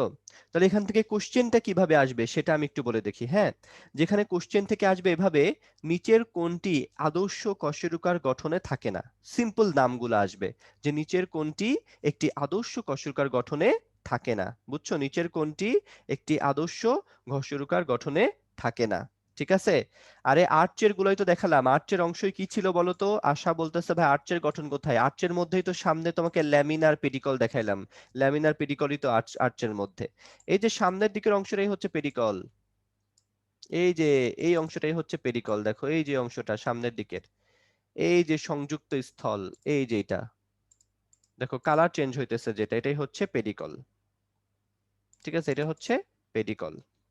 ঠিক আছে। আচ্ছা, তাহলে ভার্টিবাল ফোরামেন দেখছো, তাহলে এখন ভাই ভার্টিবাল ক্যানেল কেমনে দেখবো ভাইয়া? তাই না? ভার্টিবাল ক্যানেল কোনটা? তাহলে ভার্টিবাল ক্যানেল তোমাকে দেখাইতেছি, দাঁড়াও। সবগুলা মিলে যখন একটা ক্যানেল তৈরি করতেছে, দেখো সবগুলা মিলে যখন একটা ক্যানেল তৈরি করতেছে, এই যে এই যে অংশটা একটু খেয়াল করো, সবগুলা মিলে যখন একটা ক্যানেল তৈরি করতেছে সেটাকে আমরা বলবো ভার্টিবাল ক্যানেল। বুঝতে পারছো? তাকে আমরা কি বলবো? ভার্টিবাল ক্যানেল।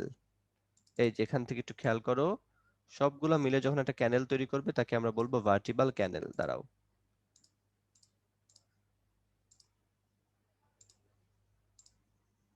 তোমাদেরকে দেখো এগুলো সব সাইড করে দিয়ে এবার দেখো। ঠিক আছে, এই যে দেখো সবগুলো ভার্টিবা যখন একসাথে যুক্ত হয়ে আছে দেখো, তাহলে ভেতরে একটা সবগুলো ভার্টিবাল ফোরামেন মিলে একটা নালীর মতো গঠন তৈরি হয়ে গেছে না? দেখো তো, এই যে ভেতর দিয়ে তুমি একটা নালীর মতো গঠন তৈরি হয়ে গেছে না? এই যে নালীর মতো গঠন, সবগুলো ভার্টিবা মিলে দেখো একটা নালীর মতো গঠন তৈরি হয়ে গেছে। ঠিক আছে, এই নালীর মতো গঠনটাকেই আমরা বলবো হচ্ছে ভার্টিবাল ক্যানেল। কি বলবো এটাকে? বলো ভার্টিবাল ক্যানেল। বুঝতে পারছো? সবগুলো মিলে যেটা হবে তাকে আমরা বলবো হচ্ছে ভার্টিবাল ক্যানেল বলবো। ঠিক আছে, তাহলে এটা কিন্তু পরীক্ষার জন্য খুবই খুবই ইম্পর্টেন্ট। ঠিক আছে, তাহলে ভার্টিবাল ফোরামেন মানে হচ্ছে একটা, আর ভার্টিবাল ক্যানেল মানে হচ্ছে সবগুলা দিয়ে। ঠিক আছে, সবগুলা দিয়ে। এটা তোমাকে আমি দেখাইতেছি, দেখো ভার্টিবাল ক্যানেলটাকে আবার একটু মানে কয়েকটা একসাথে করে দেখাই।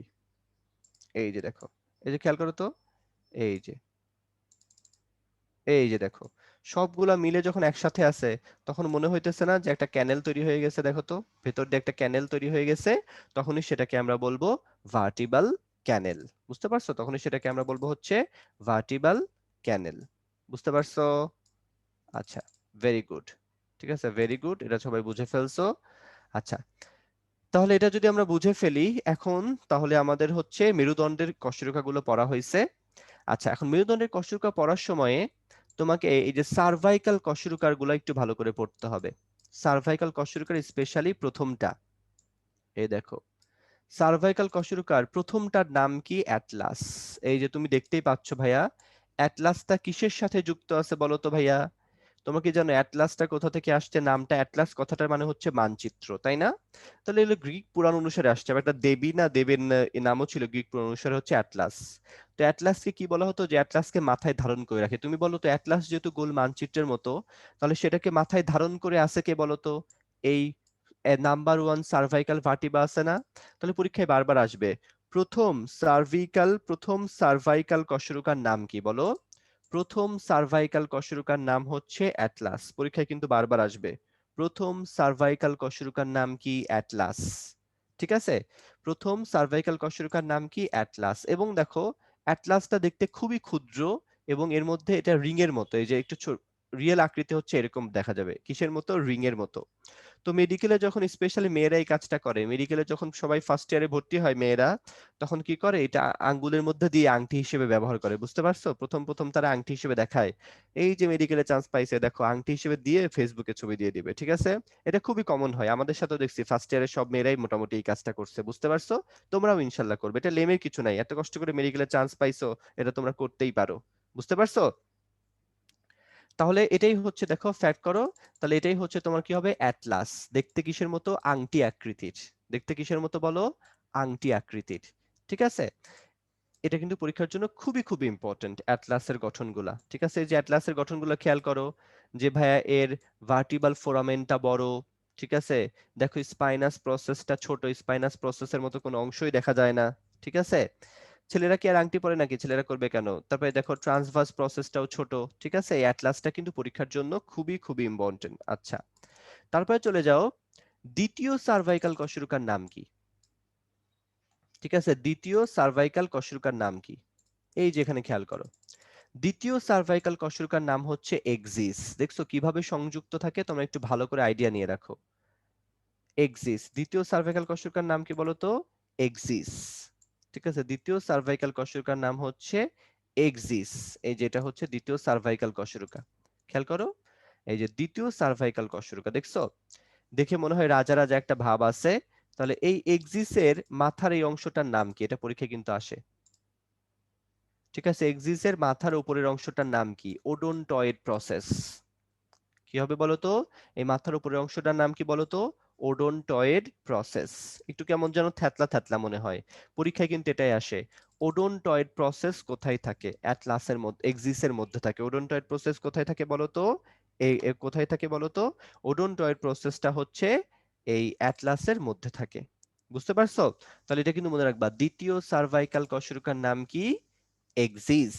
ঠিক আছে, এটার মাধ্যমে সে অ্যাটলাসের সঙ্গে সংযুক্ত থাকে। দেখো স্পাইনাল প্রসেসটা অতটা খন্ড, কোনো খন্ড টন্ড নাই, কেমন জানি একটু থ্যাতলা থ্যাতলা টাইপের দেখতে। ঠিক আছে, আচ্ছা, তাহলে এটা বুঝলা। হ্যাঁ, অন্যান্য সার্ভাইকাল কশেরুকার মধ্যে বাকিগুলা দেখতে একই, দ্বিতীয় থেকে ষষ্ঠ সার্ভাইকাল কশেরুকা দেখতে একই রকম, বুঝছো? দ্বিতীয় থেকে ষষ্ঠ সার্ভাইকাল কশেরুকা দেখতে প্রায় একই রকম। এই যে দেখো, বাকিগুলোর গঠন তোমাকে যদি একটু দেখাই রাখি, দ্বিতীয় থেকে ষষ্ঠ সার্ভাইকাল কশেরুকার গঠন একই রকম। এই যে দেখো, যেমন তোমার মধ্যে একটা বারবার কথা বলছে যে ভাই দ্বিতীয় থেকে ষষ্ঠ সার্ভাইকাল কশেরুকার স্পাইনাস প্রসেস দ্বিখণ্ডিত। সবাই দেখতে পাচ্ছ ভাইয়ারা?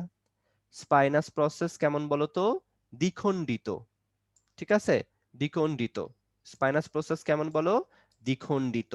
এটা একটু মনে রাখবা। ঠিক আছে, স্পাইনাস প্রসেস কেমন বলো? দ্বিখণ্ডিত। একটু একটু সুন্দর করে মনে রাখবা তোমরা। ঠিক আছে, আচ্ছা, তাহলে এই ছিল তোমার সার্ভাইকাল কশেরুকার মেইনলি কথাগুলা। এখন তুমি যদি এখানে থেকে আমরা ইয়েতে চলে যাই, তাহলে আমরা এটা পড়ে ফেলছি। দেখো, যেমন এখান থেকে পড়ে ফেলছি যে ভাইয়া ছিদ্রপথ বা নালীগুলা পড়ে ফেলছি, সেমট্রাম বা বডি পড়ে ফেলছি, তারপরে পেডিকল, ল্যামিনা, স্পাইনাস, প্রোসাটিও, জাস্ট নামগুলা পড়ে ফেলবো। ঠিক আছে, বর্ণনা পড়ার কোনো দরকার নাই। এই যে অ্যাটলাসের গঠন আমরা পড়ে ফেলছি, তাই না? অ্যাটলাস কি কি থাকে? আংটি আকৃতির হয়। প্রথম সার্ভাইকাল কশেরুকা। এখানে দেখো দ্বিতীয়টা হচ্ছে এক্সিস, এখানে অডন্টয়েড প্রসেস থাকে। ঠিক আছে, আচ্ছা, এবার চলে আসে যে সার্ভাইকাল কশেরুকার গঠন। দ্বিতীয় থেকে ষষ্ঠ যে আদর্শ সার্ভাইকাল কশেরুকা, সেন্ট্রামটা একটু ছোট হবে, তারপরে ভার্টিক্যাল ফোরামেন বড় এবং ত্রিকোণাকার হবে। দ্বিতীয় থেকে ষষ্ঠ কশেরুকারটা কেমন হবে বলতো? খণ্ডিত হবে। ট্রান্সভার্স প্রসেস খাটো এবং ট্রান্সভার্স ফোরামেন নামক ছিদ্র বহন করে। ঠিক আছে, তাহলে এই বৈশিষ্ট্যগুলো কিভাবে আসতে পারে? যে নিচের কোনটি সার্ভাইকাল কশেরুকার বৈশিষ্ট্য নয়।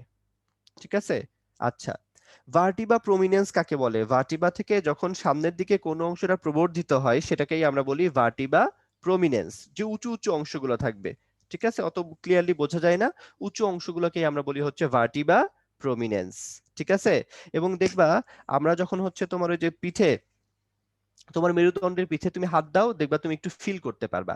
এই ভার্টিবা প্রমিনেন্সের কারণে কিন্তু তুমি জিনিসটা ফিল করতে পারো। ঠিক আছে, আচ্ছা, এবার চলে আসো ভাই থোরাসিক কশেরুকা। থোরাসিক কশেরুকার ক্ষেত্রে কি হবে? সেন্ট্রাম, সবসময় সেন্ট্রাম কেমন এটা মনে রাখার চেষ্টা করবা, বাকিগুলা পারো আর না পারো। যে সেন্ট্রাম হচ্ছে হৃৎপিণ্ড আকৃতির, পরীক্ষায় কিন্তু এটাই আসবে। সেন্ট্রাম কেমন? হৃৎপিণ্ড আকৃতির। সবগুলো তো তোমার মনে থাকবে না। সেন্ট্রাম হচ্ছে মাঝারি এবং হৃৎপিণ্ড আকৃতির, আর ভার্টিবাল ফোরামেন ছোট। এই যে তুমি এখান থেকে কিন্তু দেখতে পাচ্ছ যে সেন্ট্রামটা দেখতে অনেকটা কেমন মনে হচ্ছে বলো তো ভাইয়ারা? সেন্ট্রামটা দেখতে মনে হচ্ছে একটু হার্ট শেপড। তো এটা হচ্ছে থোরাসিক বা বক্ষদেশীয় কশেরুকার একটা বৈশিষ্ট্য। লাম্বার কশেরুকার মধ্যে চলে যাও, এটা দেখতে কেমন? যেটার সেন্ট্রামটা বড় এবং বৃক্ক আকৃতির। এই যে দেখো সেন্ট্রামটা কেমন হতে হবে? এটা দেখতে অনেকটা বৃক্ক বৃক্ক ভাব মনে হচ্ছে না? উল্টা একটা বৃক্ক দেওয়া আছে। আচ্ছা, ভার্টিবাল ফোরামেনটা ত্রিকোণ আকৃতির হয়। এই যে ম্যামিলারি প্রসেস এবং অ্যাক্সিসরি প্রসেস থাকে, এটা কিন্তু পরীক্ষায় আসে। এই যে দেখো, এই দুইটা লাইন একটু মনে রাখবা দয়া করে। এই যে দেখো, ম্যামিলারি প্রসেস এবং অ্যাক্সিলারি প্রসেস বিদ্যমান, এই দুইটা পরীক্ষার জন্য খুবই খুব ইম্পর্টেন্ট। খেয়াল করো যে ভাইয়া ম্যামিলারি প্রসেস এবং অ্যাক্সিলারি প্রসেস নেক্সট দিনের পরীক্ষাতেই আসবে। সবগুলা কিন্তু লাগবে না, আমি এর জন্য ছোট শর্টকাট করে দিচ্ছি। সেন্ট্রাম বৃক্ক আকৃতির থাকবে এবং ম্যামিলারি প্রসেস, প্রসেস মানে হচ্ছে প্রবর্ধিত অংশ, প্রসেস কথাটার মানে কি প্রবর্ধিত অংশ, ঠিক আছে? তাহলে ম্যামিলারি প্রসেস এবং অ্যাক্সিলারি প্রসেস বিদ্যমান হচ্ছে কোথায়? লাম্বার কশেরুকায়। স্যাক্রাম বা কক্সিক্সের ক্ষেত্রে খেয়াল করো, এই যে স্যাক্রাম বা কক্সিক্সটা আমরা দেখতে পাচ্ছি, তাই না? পাঁচটা একীভূত হয়েছে, ঠিক আছে? স্যাক্রাম হচ্ছে পাঁচটা একীভূত হয়েছে, কক্সিক্স হচ্ছে একটা একীভূত হয়েছে, তাই না? এবং এরা হচ্ছে তোমার নিচের দিকে শ্রোণী অস্থি চক্রের সাথে গিয়ে যুক্ত হয়ে গেছে, এখান থেকে তেমন কিছু আসলে আসে না। তাহলে দেখো মানুষের গ্রীবাদেশীয় কোন কশেরুকার নাম এক্সিস্ট, এই দেখো এটাও মেডিকেলের বিগত বছরের কোশ্চেন। দেখি তো কে কে চান্স পেয়ে যায় এবার, দেখি তো কে কে চান্স পেয়ে যায় এবার। মানুষের গ্রীবাদেশীয় কোন কশেরুকার নাম এক্সিস্ট?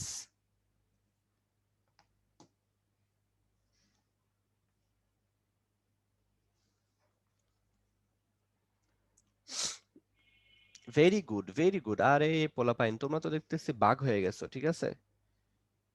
ঠিক আছে, তোমরা তো দেখি বাঘ হয়ে গেছো। কে জানি বললো রে, ইয়া ইয়ে দেখতে পাই নাই। ভাই ক্লাস করার সময় মনোযোগ দিয়ে ক্লাস করবি, বুঝছিস ভাই? কারণ হচ্ছে এই যে দেখো ম্যামিলারি প্রসেস আমি এর জন্য দাগাই দিয়ে রাখছি, কারণ একসাথে এত স্টুডেন্ট ক্লাস করতেছো, তুমি নিশ্চয়ই তোমার একার জন্য বারবার রিক্যাপ করা যায় না, বুঝছো না? এটা তোমাদের বুঝতে হবে একটু, যে ভাই একার জন্য একজনের জন্য বারবার রিক্যাপ করা যায় না, এতগুলো স্টুডেন্ট ক্লাস করতেছে। আর যারা একটু একটু করে নেটওয়ার্কের জন্য মিস করে ফেলবা, কারণ অনেক সময় তো নেটওয়ার্ক থাকে, বুঝছো না? তোমরা রেকর্ডেড ভার্সনটা দেখে নিবা, ঠিক আছে? যারা নেটওয়ার্কের জন্য একটু একটু মিস করে ফেলবা, ওকে? আচ্ছা, তাহলে দেখো ম্যামিলারি প্রসেস হচ্ছে এই যে এই অংশটা হচ্ছে ম্যামিলারি প্রসেস, আর এই যে ছোট অংশটা হচ্ছে এটা হচ্ছে অ্যাক্সেসরি প্রসেস, ওকে? আর এই যে সামনের অংশ আমি দাগাই দিয়ে রাখছি, এই জন্য পিডিএফটা যখন দিয়ে দিব আবার ভালো করে দেখে নিবা, হ্যাঁ? এটা হচ্ছে ম্যামিলারি প্রসেস। আচ্ছা, তাহলে এটা আমরা সুন্দর করে পড়ে ফেলছি, যে হচ্ছে ভাইয়া এটা হচ্ছে অ্যান্সার কি হবে? দ্বিতীয় কশেরুকার নাম হচ্ছে এক্সিস। Very good, 86%। এই 86% যদি মেডিকেল পরীক্ষার আগ পর্যন্ত মাথা ঠিক রাখতে পারে, ইনশাল্লাহ চান্স না পাওয়ার কোনো কারণ নাই, ঠিক আছে? আচ্ছা, তাহলে অ্যান্সার কি হবে? দ্বিতীয়। তা দেখছো, আমি তোমাকে কিন্তু বার বলছি, আমি কিন্তু কোশ্চেন ইচ্ছা করে সহজ বানাই নাই, এগুলো মেডিকেলের বিগত বছরের কোশ্চেন তোমাকে দেওয়া হয়েছে যাতে তুমি বুঝতে পারো, ঠিক আছে? যাতে তুমি বুঝতে পারো, ওকে? এখন চলে আসো, দেখো এখন আমাদেরকে পড়তে হবে ভাই বক্ষ পিঞ্জরে কি কি থাকে, তাই না? আসল পরশুকা, নকল পরশুকা, খুবই মজার, পরীক্ষায় খুবই খুবই আসবে। আসল পরশুকা হচ্ছে প্রথম সাত জোড়া, প্রথম সাত জোড়া হচ্ছে আসল পরশুকা, আর নকল পরশুকা হচ্ছে 8 থেকে 12, এটা হচ্ছে নকল পরশুকা। আর ভাসমান পরশুকা হচ্ছে 11 আর 12তম জোড়া। পরীক্ষায় খুবই খুবই এমসিকিউ এর জন্য এটা ইম্পর্টেন্ট, তাই না? আচ্ছা, তাহলে আমরা জিনিসটা একটু পড়ে আসি। আচ্ছা,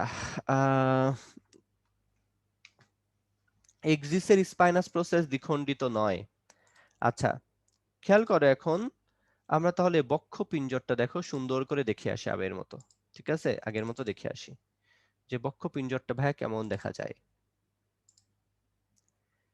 এই যে থোরাসিক কেজ বা বক্ষ পিঞ্জর, আগে সামনে থেকে দেখে রাখো। যে বক্ষ পিঞ্জরের সামনে একটা অস্থি থাকবে তাকে আমরা বলি স্টারনাম, ঠিক আছে? ঠিক আছে, তোমার হচ্ছে স্টারনাম। দেখো বক্ষপিঞ্জরের সামনের যে অস্থি তাকে আমরা কি বলবো বলতো? স্টারনাম। খেয়াল করো, এটাকে আমরা কি বলবো বলতো? স্টারনাম, তাই না?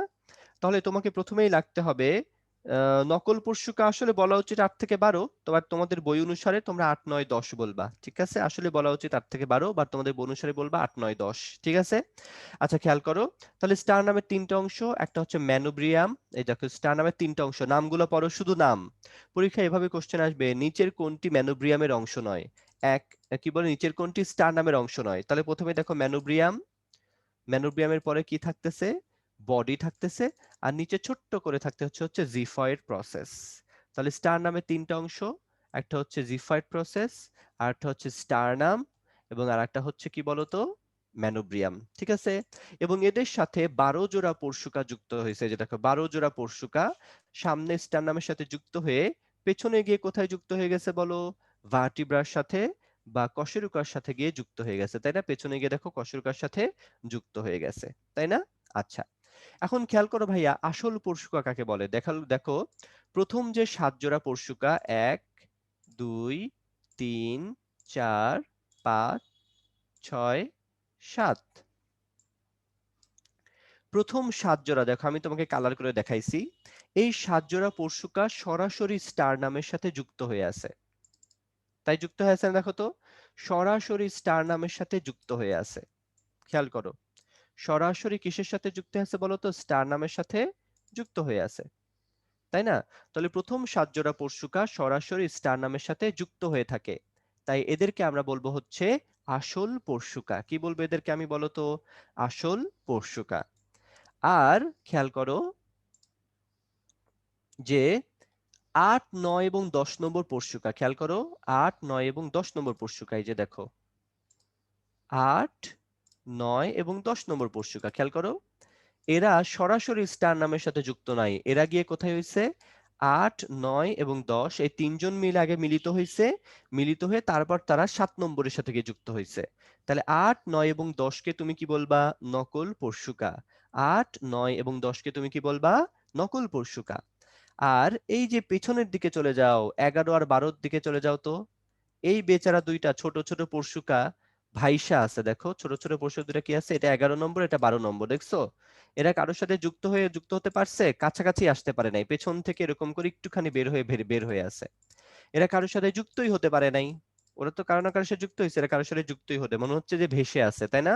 তাই এদেরকে বলা হবে ভাসমান পরশুকা। এদেরকে আমরা কি বলবো? ভাসমান পরশুকা। তাহলে 11 আর 12 নম্বর পরশুকাকে আমরা কি বলবো বলতো? 11 আর 12 নম্বর পরশুকাকে আমরা বলবো হচ্ছে ভাসমান পরশুকা। ঠিক আছে? 11 আর 12 নম্বরটাকে আমরা কি বলবো বলতো? ভাসমান পরশুকা। সবাই কি বুঝতে পারছো জিনিসটা? ঠিক আছে, তাহলে আমরা পরশুকা নিয়ে ক্লিয়ার?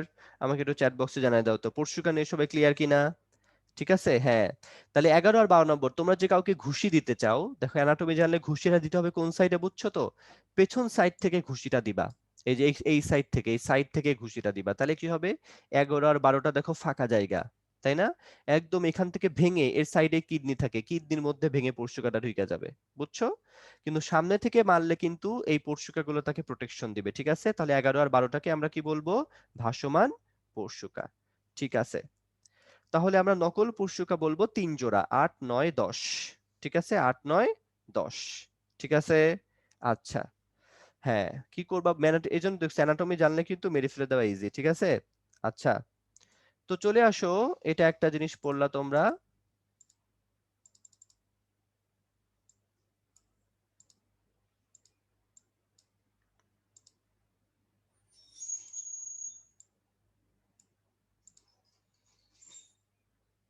আচ্ছা, ভেরি গুড, তাহলে এটা আমরা পড়ে ফেললাম।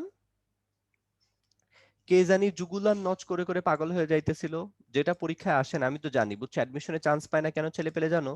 কারণ অ্যাডমিশনের ক্ষেত্রে ছেলে যেটা পরীক্ষায় আসে না সেটা মুখস্থ করতে তোমরা ভালোবাসো। আর যেগুলো পরীক্ষায় আসে, কারণ পরীক্ষায় তো আসলে ইজি জিনিস আসে, কঠিন জিনিস আসে না। তোমরা কি করো জানো? এই কঠিন জিনিসগুলো তোমাদের একটু চোখে বেশি পড়ে এবং তোমাদের কঠিন জিনিস পড়তে খুবই ভালো লাগে। ঠিক আছে, তাহলে খেয়াল করো, এই যে দেখো এইটা হচ্ছে ম্যানুব্রিয়াম। ম্যানুব্রিয়াম দেখছো বিস্কিটের মতো দেখতে? এই ম্যানুব্রিয়ামের উপরের দিকে এই যে দেখো একটা কালো অংশ দেখা যাচ্ছে, এই যে একটা দাবা অংশ দেখা যাচ্ছে, এই দাবা অংশটাকে বলা হয় জুগুলার নচ। ঠিক আছে, ঠিক আছে, জুগুলার নচ।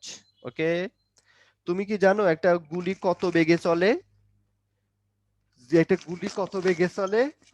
গুলি যত বেগে চলে তোমার বোনসকে ভেদ করে চলে যাওয়ার মতো ক্ষমতা আছে। বুঝতে পারছি সবাইকে? একটা বোনসকে ভেদ করে যাওয়ার মতো এদের ক্ষমতা আছে। ওকে, আচ্ছা, তবু ফাঁকা জায়গা দিয়ে থাকলে একটু আরামে ঢুকবে, বোনসের মধ্যে দিয়ে ঢুকলে একটু কষ্ট করে ঢুকবে। ঠিক আছে, আচ্ছা, ওকে।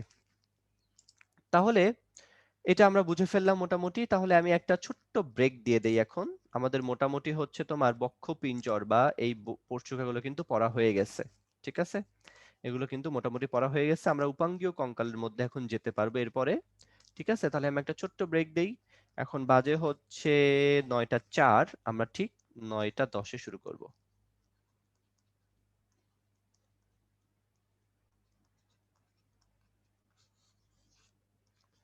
যাদের যেখানে যাওয়া দরকার, যা যা বিসর্জন করা দরকার সবকিছু বিসর্জন করে আসতে পারো। ঠিক আছে, আচ্ছা, ওকে।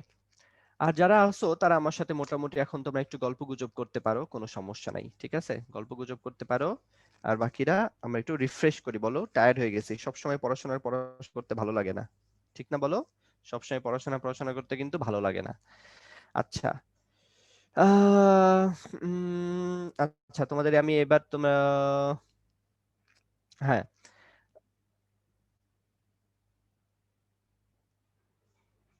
হেঁচকি কেন ওঠে? রিফ্লেক্সের কারণে। এটা হচ্ছে তোমার মেইনলি গ্যাসের কারণেও অনেকের হেঁচকি ওঠে, ঠিক আছে, রিফ্লেক্সের কারণে।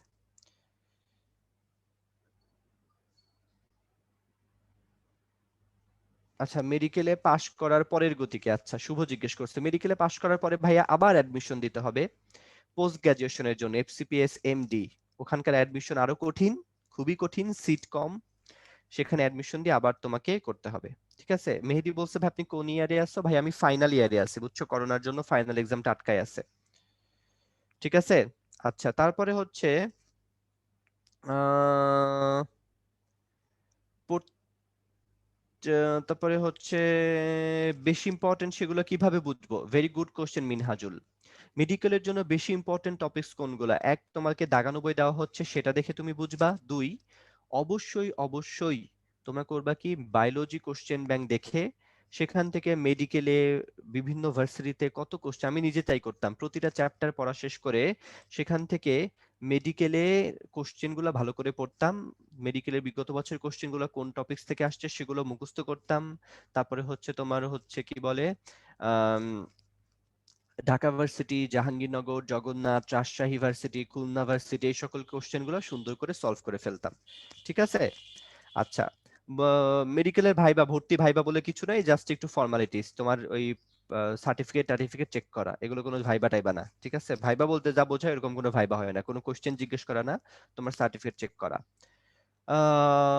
জিহান বলছে ভাই আপনি যখন শুনলেন মেডিকেলে চান্স পাইছেন তখন আমি কি করছিলাম? আমি যখন মেডিকেলে চান্স পাইছিলাম শুনছিলাম, শোনার পরে হচ্ছে আমার এখনো মনে আছে, মানে আমাদের সময় তো একটু কাহিনী হয়েছিল, বুঝছো, আমাদের সময় যেহেতু কোশ্চেন হয়েছিল 15 সালে, তা আমি খুব ভালো এক্সাম দিছিলাম। আমি 97টা দাগাইছিলাম, বুঝছো, 97টা দাগাইছিলাম। তো আমি মিলাই টিলাই কোচিং এর অ্যান্সারের সাথে মিলাই টিলাই দেখি আমার 89টা হওয়া উচিত। ঠিক আছে, তো আমি মোটামুটি শিওর ছিলাম যে আমি ঢাকা মেডিকেলে চান্স পাবো। ঠিক আছে, তো আমি খুব কনফিডেন্ট ছিলাম। তারপরে পরীক্ষার হল থেকে বের হয়ে শুনলাম যে কোশ্চেন নাকি আউট হয়েছে। তো তারপরে তো যতদিন রেজাল্ট দেয় নাই ততদিন টেনশন টেনশন। প্রথমে স্বপ্ন দেখছিলাম যে আমি ঢাকা মেডিকেলে চান্স পাবো। ঠিক আছে, তারপর 1-2 ঘন্টা করে যাই, ফেসবুক পেজে দেখি কোশ্চেন আউট হয়েছে, এই হয়েছে। আস্তে আস্তে ভাবলাম না, ঢাকা মেডিকেল হবে না। তারপরে ভাবলাম ঠিক আছে রাজশাহী মেডিকেলে চান্স পাবো। তারপরে ভাবলাম না, চিটাগং মেডিকেলে চান্স পাবো। তারপর আস্তে আস্তে চলে গেল, না রংপুর মেডিকেলে চান্স পাবো। তারপর আস্তে আস্তে মনে হলাম না, এটাও হবে না মনে হয়। ঠিক আছে, তারপর ভাবলাম ঠিক আছে, না আমার পাবনা মেডিকেলে চান্স পাইলেই খুশি, বললাম আল্লাহ খালি আমাকে একটা পাবনা মেডিকেলে চান্স পাই দাও। তারপরে যখন আস্তে আস্তে এমন অবস্থা হলো, আমাদের সময় লাস্ট মেডিকেল ছিল কক্সবাজার মেডিকেল। ঠিক আছে, ঢাকা মেডিকেল থেকে শেষ পর্যন্ত স্বপ্ন চলে গেল, আল্লাহ তুমি খালি আমার কক্সবাজার মেডিকেলে চান্স পাই দাও, আমি তাই খুশি। ঠিক আছে, তো যাই হোক, তারপর যখন মেডিকেলে রেজাল্টটা দিল, ঠিক আছে, রেজাল্ট দেওয়ার পরে আমার মনে আছে যখন নামের পাশে লেখা দেখলাম সোহরাওয়ার্দী মেডিকেল কলেজ, তখন একটা চিৎকার দিয়ে লাফায় উঠছিলাম। ঠিক আছে, চিৎকার দিয়ে কেঁদে ফেলছিলাম, এবং লাইফে প্রথম কোনো রেজাল্ট পাওয়ার পরে আমি কেঁদে ফেলছিলাম, বুঝছো। কারণ মেডিকেলে পরীক্ষা দেওয়াটা আসলে অনেক বেশি একটা মেন্টাল প্রেশার বিষয়, এত বেশি প্রেশার, এত বেশি প্রেশার। ঠিক আছে। আচ্ছা, উইকলি এক্সামে 45-এর মতো পাই। শোনো, কোচিং এর পরীক্ষা দ্বারা আমি কখনোই বলতে পারবো না তুমি মেডিকেলে চান্স পাবা কিনা। কারণ কি বলো, এক, কোচিং এর পরীক্ষা আর মেডিকেলের পরীক্ষা দুটো এক জিনিস না। তবে যারা কোচিং এর পরীক্ষায় কন্টিনিউয়াসলি ভালো মার্কস পাবে, কন্টিনিউয়াসলি ভালো মার্কস পাবে, যেমন 100-তে পরীক্ষা হলে 85+, 50-এ পরীক্ষা হলে 40+, কন্টিনিউয়াস, একদিন 50 পাইলো আর একজন 30 পাইলো, সে খুবই খারাপ স্টুডেন্ট আমি মনে করি, বুঝছো। যে একদিন ধরো তোমার হচ্ছে 50 পাইছে আর একদিন সে হচ্ছে 30 পাইছে, আমি মনে করি ওর চেয়ে খারাপ স্টুডেন্ট নাই। কেন? কারণ ও সবাইকে আশা দিবে, আশা জাগানোর পরে আশা ভঙ্গ করে ফেলবে। বুঝতে পারছো? সেই জন্য তোমাদেরকে আমি বলবো সব সময় কন্টিনিউয়াসলি ভালো মার্কস পাবা। ঠিক আছে, কন্টিনিউয়াসলি ভালো মার্কস পাওয়ার সমস্যা মনে করবা। ঠিক আছে। আচ্ছা, আচ্ছা এখন তোমাদের লাস্টে শুধু আমি একটা কথা বলতে চাই, হ্যাঁ, মনে রাখবা ভাইয়া, মেইন তোমাদের জন্য এখন সবচেয়ে চ্যালেঞ্জিং বিষয়টা কি? তোমাদের জন্য আমি চ্যালেঞ্জিং বিষয়টা সেটা একটু বলে দিই। হ্যাঁ, তোমাদের জন্য সবচেয়ে চ্যালেঞ্জিং বিষয় তুমি কখন বুঝবা যে ভাই তুমি মেডিকেলে চান্স পাওয়ার যোগ্য হয়ে উঠতেছো, সেটা হচ্ছে তুমি যখন ধরো উদ্ভিদ বিজ্ঞান, একদিনে পুরো উদ্ভিদ বিজ্ঞান তুমি রিভিশন দেওয়া শিখে যাবা। একদিনে তুমি হচ্ছে পুরা প্রাণী বিজ্ঞান রিভিশন দেওয়া শিখে যাবা। একদিনে তুমি কেমিস্ট্রি রিভিশন দেওয়া শিখে যাবা। বুঝতে পারছি? যখন তুমি একদিনে এই জিনিসটা রিভিশন দেওয়া শুরু করে ফেলবা, ঠিক আছে, তখনই বুঝে ফেলবা যে তুমি মেডিকেলে চান্স পাওয়ার যোগ্য হয়ে গেছো। কারণ কি জানো, 7 দিন সময় দিলে সবাই রিভিশন দিতে পারে। একদিনে রিভিশন দেওয়ার জন্য তোমাকে কি করতে হবে বলো তো? খুব ভালো করে পড়া থাকতে হবে, নইলে তুমি একদিনে পুরা বই রিভিশন দিতে পারবা না। ঠিক আছে? তাবাসসুম বলছে এটা কিভাবে পসিবল? তাবাসসুম অবশ্যই পসিবল, আমরা এটা পসিবল করছি। বারবার বারবার কোচিং এ এক্সাম দিবা, বারবার বারবার রেগুলার পড়বা, ঠিক আছে? সো এটা তোমাকে অবশ্যই মনে রাখতে হবে। মেডিকেল অ্যাডমিশনে কি ফিজিক্যাল টেস্ট করা হয় না? ভর্তির দিন তোমারও যে কিছু টেস্ট করা হয়, লাইক শুধু একটা টেস্টই ইম্পর্টেন্ট, সেটা হচ্ছে যে তোমার লাল সবুজ বর্ণান্ধতা, এই টেস্টটা ইম্পর্টেন্ট, ঠিক আছে? এটা একটু সবারই লাল সবুজ বর্ণান্ধতা যেন না থাকে, এটা থাকলে একটু ঝামেলা করে, ঠিক আছে? বাকি কোনো কিছু ঝামেলা করে না। না, অ্যাডমিশনে কখনো কোনো চিত্র আসবে না, ঠিক আছে? অ্যাডমিশনে কখনোই কোনো চিত্র আসবে না। তাহলে আমি তোমাদেরকে বোঝাতে পারছি ভাইরা, তোমাদের এখন থেকে চেষ্টা কি থাকবে? যে একদিনে রিভিশন দেওয়া।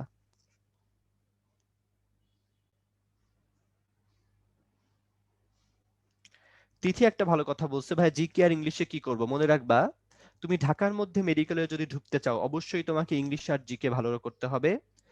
আবার তুমি যদি খারাপ সায়েন্সের সাবজেক্ট খারাপ করো, ইংলিশ আর জিকেই তোমাকে বাঁচাবে, ঠিক আছে? ইংলিশ আর জিকে তোমাদেরকে বাঁচাবে, ঠিক আছে? সেটা সবসময় মনে রাখবা, ইংলিশ আর জিকে হচ্ছে তোমার Trump card. So Trump card miss করা যাবে না। মায়াবী আরো বেশি পড়তে থাকো, এটা কোনো কথাই হইতে পারে না। মেডিকেলের সবই প্রায় মুখস্থ জিনিস। তুমি অনেক বেশি পড়বা আর তোমার রেজাল্ট ভালো হবে না, সেটা কখনোই পসিবল না। বুঝতে পারছো? তোমার পড়ায় সমস্যা আছে, অথবা তুমি টাচি নিতেছো বাট পড়া হইতেছে না। ওকে, আচ্ছা, যাই হোক, আমাদের মোটামুটি শেষ, ব্রেক শেষ। তাহলে আমরা আবার চলো ক্লাসে ব্যাক করি, ঠিক আছে ভাইরা? তোমরা আমাকে একটু চ্যাট বক্সে বলো, তোমরা কি বোরিং হয়ে যাচ্ছ? ঠিক আছে? অনেকে বলতেছো ভাইয়া আপনি আগে পরে, আমি আগে পড়ি নাই, কিছুদিন আমার লস গেছে, হেই গেছে, তেন গেছে, আমাকে এটা পসিবল কেন? শোনো, তুমি যদি এখন থেকেও পড়া শুরু করো, তুমি মেডিকেলে ফার্স্ট হয়ে যাবা, ঠিক আছে? এখন থেকেও তুমি যদি পড়া শুরু করো এবং তোমার বেস্টটা দাও, দিনের 16 to 18 আওয়ার্স আ ডে পড়ো, ঠিক আছে? দিনে যদি 16 to 18 আওয়ার্স আ ডে পড়ো, তুমি ফার্স্ট হয়ে যাবা। So choice is years. আচ্ছা চলো, তাহলে আমরা এখন পড়া শুরু করি। এবার চলে আসো ভাইয়া, উপাঙ্গীয় কঙ্কাল কাকে বলে, তাই না? যেগুলো উপাঙ্গ হিসেবে থাকে বা সাইডে থাকে, তাই না বলো? সেগুলোকে আমরা বলি উপাঙ্গীয় কঙ্কাল। যেমন বক্ষ অস্থি চক্র থাকবে, যেটা বাহুকে সংযুক্ত করবে। শ্রোণীয় অস্থি চক্র থাকবে, যেটা পাকে সংযুক্ত করবে। সেটাই কিন্তু আমাদেরকে পড়ে ফেলবে, ঠিক আছে? আচ্ছা, এই সুমাইয়া তোমার অ্যান্সার দিচ্ছি তো, ঠিক আছে? আচ্ছা, ওকে, এবার চলে আসো, আমরা তাহলে বক্ষ অস্থি চক্রের মধ্যে চলে যাই। বক্ষ অস্থি চক্রটা কি? আচ্ছা, তাহলে বক্ষ অস্থি চক্র, বক্ষ অস্থি চক্রের আরেকটা নাম কি বলতো? Shoulder girdle. এই যে দেখো, বক্ষস্থি চক্রের আরেকটা নাম হচ্ছে শোল্ডার গার্ডেল, ঠিক আছে? বক্ষস্থি চক্রের আরেকটা নাম কি বলতো? শোল্ডার গার্ডেল, ঠিক আছে? Shoulder girdle. তাহলে খেয়াল করো, দেখো, এই যে দেখো, বক্ষস্থি চক্র হচ্ছে এইটা। এই যে বক্ষস্থি চক্র, বক্ষস্থি কি কি পাচ্ছি ভাই আমরা? ক্ল্যাভিকল। এই যে দেখো, একজোড়া কি থাকে? ক্ল্যাভিকল থাকে। পরীক্ষায় সারা জীবন, এটা মেডিকেলে প্রায় 5 বার আসছে, 90 সাল থেকে শুরু করে পরে তুমি হিসাব করো, 5 বার আসছে যে বাঁকা এফ আকৃতির অস্থিটার নাম কি? ক্ল্যাভিকল। এই যে তোমাকে দেখাচ্ছি, দেখো তো, দেখে মনে হচ্ছে না এফ এর মতো? যাদের হাতের লেখা খারাপ তারা কিন্তু এফ এমনিই লেখে, তাই না? বলো তো, ইটালিক এফ এর মতো বাঁকানো অস্থির নাম কি? পরীক্ষায় বারবার আসছে, অ্যান্সার কি হবে? ক্ল্যাভিকল। ইটালিক এফ এর মতো, দেখো, ইটালিক এফ এর মতো বাঁকা অস্থির নাম কি? ক্ল্যাভিকল। পরীক্ষায় কিন্তু বারবার আসছে, ঠিক আছে? 14-15 সালেও আসছিল মেডিকেলে, যে ইটালিক এফ এর মতো বাঁকা অস্থির নাম কি? ক্ল্যাভিকল।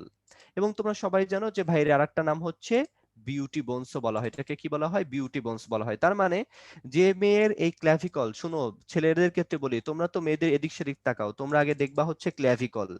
যে মেয়ের ক্ল্যাভিকল দেখা যাবে, তার মানে বুঝবা সেই মেয়ে সুন্দর। মন থাকবে ছেলেরা? তাই তোমার দৃষ্টি শুধু ক্ল্যাভিকলের দিকে থাকবে, আর কোনো কিছুর দিকে থাকবে না, ঠিক আছে? তো এটাকে বলা হবে ক্ল্যাভিকল, ঠিক আছে? আচ্ছা, আর ছেলেদের ক্ষেত্রে এটাকে আমরা কি বলবো বলো? কলার বোন। ছেলেদের ক্ষেত্রে এটাকে আমরা কি বলবো? কলার বোনস বলবো, ঠিক আছে? তাহলে ইটালিক এফ এর মতো বাঁকা অস্থি, তাহলে ক্ল্যাভিকল পাইলাম। পেছনের দিকে যদি আমরা পাই ত্রিকোণাকার অস্থি, আচ্ছা, ক্ল্যাভিকল দেখা গেলে তাকে বিউটি বোনস কেন বলা হয়? যার ক্ল্যাভিকল দেখা যাবে তার মানে বুঝবা সেই মেয়েটা একটু নাদুস নুদুস না, ঠিক আছে? নাদুস নুদুস মেয়েকে তো সুন্দরী বলা যায় না, বুঝছো না? সুন্দরী বলা হয় না আর কি, ঠিক আছে? আচ্ছা, তাহলে দেখো এই যে পেছনের দিকে যে অস্তু থাকবে সেটাকে তুমি কি বলবা বলো তো? সেটাকে তুমি বলবা হচ্ছে এই যে দেখো, এই যে ত্রিকোণাকার অস্থি। পরীক্ষায় তাহলে আসতে পারে ত্রিকোণাকার না? ত্রিকোণাকার অস্থির নাম কি বলো তো? স্ক্যাপুলা। ত্রিকোণাকার অস্থির নাম কি হবে? স্ক্যাপুলা।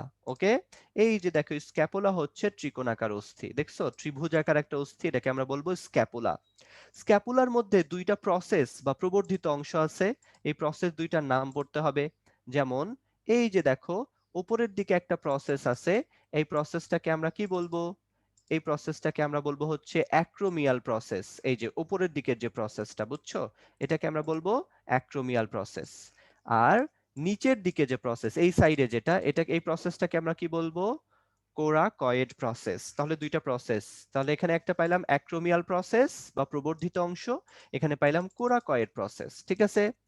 আর এই যে দেখো এখানে একটা ক্যাভিটি আছে, এই যে এই ক্যাভিটি, এটা পরীক্ষায় ভাই আসবেই।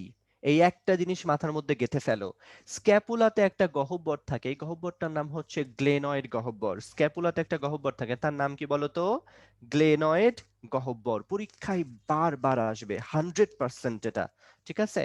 যে গ্লেনয়েড গহ্বর এর মেইন ইম্পর্টেন্সটা কি বলতো? এর মেইন ইম্পর্টেন্সটা হচ্ছে দেখো, এই গ্লেনয়েড গহ্বরের মধ্যে কি যুক্ত থাকে বলতো? গ্লেনয়েড গহ্বরের মধ্যে হিউমেরাসের মস্তক যুক্ত থাকে। তোমাকে যদি দেখাই গ্লেনয়েড গহ্বরের মধ্যে কি থাকতেছে, এই দেখো গ্লেনয়েড গহ্বরের মধ্যে কে ঢুকে আছে? এই যে দেখো তো কে ঢুকে আছে? হিউমেরাসের মস্তকটা ঢুকে আছে। মন থাকবে, গ্লেনয়েড গহ্বরের মধ্যে হিউমেরাসের মস্তকটা ঢুকে আছে। সবাই কি বুঝতে পারছো জিনিসটা? তাহলে এটা পরীক্ষার জন্য ভেরি ভেরি ইম্পর্টেন্ট যে গ্লেনয়েড গহ্বরে কোনটা ইয়ে থাকে, মস্তক ঢুকে থাকে। আমি চেষ্টাই করতেছি তোমাদের মুখস্থ করানোর জন্য, ঠিক আছে? Very good. আচ্ছা, তাহলে আমরা এটা পড়ে ফেললাম যে তাহলে বক্ষস্থি চক্র কি কি নিয়ে গঠিত? এক জোড়া ক্ল্যাভিকল, এক জোড়া স্ক্যাপুলা। তাহলে ভাইয়া আহ এবার চলে আসো যে ভাইয়া তাহলে ওই যে কি বলে শ্রোণী অস্থি চক্র কি? তাই এটাকে আমি কি বলবো, আবার বলি, এটার নাম হচ্ছে পেক্টোরাল গার্ডেল। বলো, বক্ষস্থি চক্রের আরেকটা নাম কি? পেক্টোরাল গার্ডেল বা শোল্ডার গার্ডেল। আর নিচের দিকে চলে যাও, যেটা হচ্ছে শ্রোণী অস্থি চক্র, এই যে দেখো এটা হচ্ছে আমাদের শ্রোণী অস্থি চক্র, তাই না? এই শ্রোণী অস্থি চক্রের আরেকটা নাম কি বলতো? এই শ্রোণী অস্থি চক্রের আরেকটা নাম হচ্ছে পেলভিক গার্ডেল। কি বলবে এটাকে? Pelvic girdle. তাহলে শ্রোণী অস্থি চক্রটা আমরা একটু দেখি, এই যে পেলভিক গার্ডেল, দেখছো? তাহলে পেলভিক গার্ডেলটা ভালো করে আমরা একটু বুঝে ফেলি, ঠিক আছে ভাইরা? এই যে দেখো পেলভিক গার্ডেল কি কি নিয়ে গঠিত বা সুনিশ্চিত চক্র? প্রথমেই ইলিয়াম। এই যে ইলিয়াম বানান কি ভাইয়া? আই আছে, ILI, বানানটা খেয়াল করবা, পরীক্ষায় বানানটাও আসছে। এটা হচ্ছে ইলিয়াম, ঠিক আছে? আমি যদি একটু ভালো করে দেখাই, এটা হচ্ছে ইলিয়াম। দেখ, এটা হচ্ছে ইলিয়াম, দেখতে পাচ্ছ সবাই? আচ্ছা, তারপর নিচের দিকের অংশটাকে কি বলবা? ইসচিয়াম। এই অংশটাকে তুমি কি বলবা? ইসচিয়াম। এই অংশটাকে তুমি কি বলবা? পিউবিস। তাহলে দেখো শ্রোণী অস্থি চক্রের এই এই পুরো অংশটাকে তুমি বলবা হিপ বোন। হিপ বোনের তাহলে কয়টা পার্ট? এক ইলিয়াম, দুই ইসচিয়াম, তিন পিউবিস, ঠিক আছে? Pubis, ilium, ischium, pubis. মন থাকবে? তাহলে হিপ বোন থাকবে দুইটা, তার মধ্যে প্রত্যেকটা হিপ বোনের তিনটা পার্ট, ইলিয়াম, তারপরে হচ্ছে ইসচিয়াম, তারপরে হচ্ছে পিউবিস। ওকে, ভেরি গুড। আচ্ছা, তাহলে এটা আমরা দেখে ফেললাম, ঠিক আছে? এখন তাহলে এটা আমি বুঝলাম যে দুইটা ভাই, তাহলে দুইটা দুই সাইডে দুইটা হিপ বোন থাকবে, তাই না? আচ্ছা, সামনের দিকে যে অংশটা, এটাকে তোমরা একটা কথা বলা হয় পিউবিক সিমফাইসিস। এই যে দেখো এই অংশটাকে তুমি কি বলবা? Pubic symphysis. এই অংশটাকে আমরা কি বলবো? পিউবিক সিমফাইসিস, তাই না? আচ্ছা, এবং এই অংশটাকে কি বলবো? এই যে দেখো এই যে অংশটাকে কি বলবো? অবটুরেটর ফোরামেন। এই যে এখানে যে গর্তটা দেখতেছো না, এই গর্তটাকে আমরা বলবো হচ্ছে অবটুরেটর ফোরামেন। কি বলবো? অবটুরেটর ফোরামেন। আচ্ছা, আর এই যে এইখানে একটা গর্ত, এখানেও কিন্তু একটা গর্ত আছে, গর্তটা তোমাদেরকে দেখাই। এই যে এই গর্তটার নাম কি?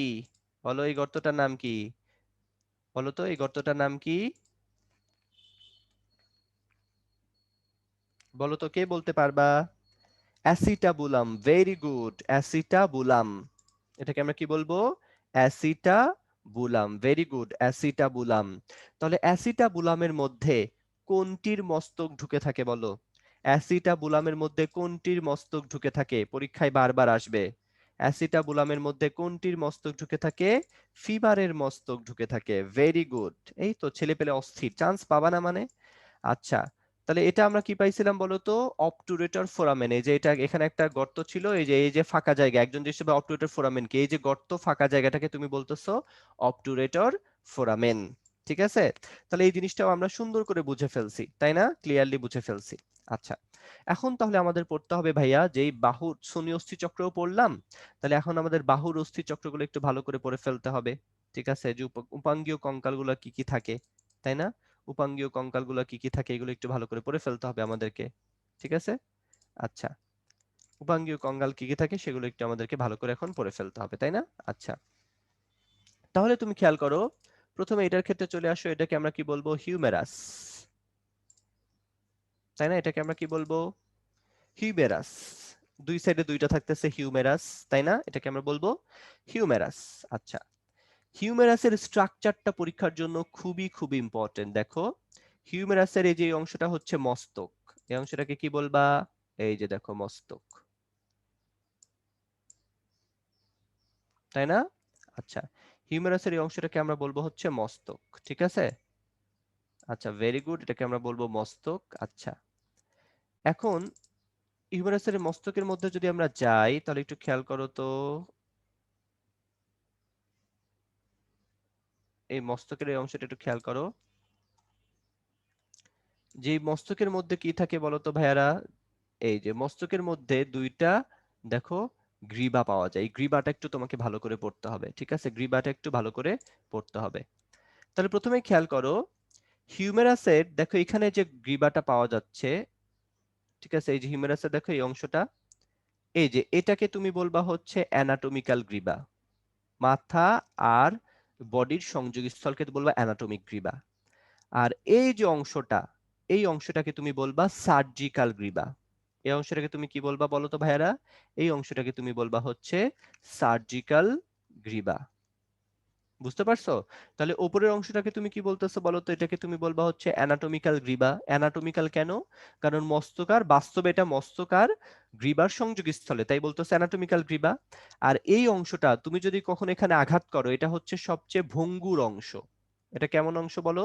এটা হচ্ছে তোমার ভঙ্গুর অংশ। এই জন্য এই অংশটাকে তুমি বলবা হচ্ছে কি বলতো? সার্জিক্যাল গ্রীবা। এই অংশটা ভেঙে যাওয়ার প্রবণতা বেশি। আর এইখানে যে অংশটা তুমি দেখতে পাচ্ছ ভাইয়ারা, দেখো, এই অংশে ডেলটয়েড মাসেল এসে সংযুক্ত হয়, তাই এই উঁচু অংশটাকে আমরা বলবো ডেলটয়েড রিজ। কি বলবো বলতো? Deltoid ridge. এই অংশটাকে আমরা কি বলবো? Deltoid ridge. রিজ কথাটার মানে একটুখানি উঁচু অংশ। ঠিক আছে, তাহলে পরীক্ষায় যে কোশ্চেনটা আসবে, এখান থেকে কোশ্চেন কিভাবে আসবে? সার্জিক্যাল গ্রীবা কোথায় থাকে, অ্যানাটমিক্যাল গ্রীবা কোথায় থাকে, বাট পরীক্ষায় সবচেয়ে বেশি যেখানে যে কোশ্চেনটা আসে ভাইয়া, ডেলটয়েড রিজ কোন অস্থিতে দেখা যায়? ডেলটয়েড রিজ কোন অস্থিতে দেখা যায় বলো? হিউমেরাসে দেখা যাবে। ডেলটয়েড রিজ কোন অংশ দেখা যাবে? হিউমেরাসে দেখা যাবে। আরিফা, তোমার মেসেজ আমি দেখতেছি তো। তাহলে হিউমেরাস থেকে এটুকু পড়ে ফেলবা। আচ্ছা, দেখো আর কিছুই কিন্তু হিউমেরাস থেকে তেমন লাগবে না। ঠিক আছে, আচ্ছা, তারপরে চলে যাও, হিউমেরাসের পরে আমরা কি পড়বো? হিউমেরাসের পরে আমরা পড়বো হচ্ছে রেডিয়াস এবং আলনা। এই যে খেয়াল করো, এইটা হচ্ছে তোমার আলনা। ভেতরের দিকে কি থাকে বলতো? আলনা। এটাকে আমরা কি বলবো বলতো? আলনা। ঠিক আছে, ডেলটয়েড রিজ আর টিউবারসিটি একই বোঝাইছে, বুঝছো ভাইয়েরা? ডেলটয়েড রিজ আর টিউবারসিটিকে একই বোঝাইছে। আচ্ছা, তাহলে এই যে খেয়াল করো, এটা হচ্ছে তোমার আলনা। ঠিক আছে, তাহলে আলনা দেখতে কেমন? এই যে দেখো আলনা, ভেতরের দিকে থাকবে আলনা, আলনা থেকে তেমন কিছু থাকে না।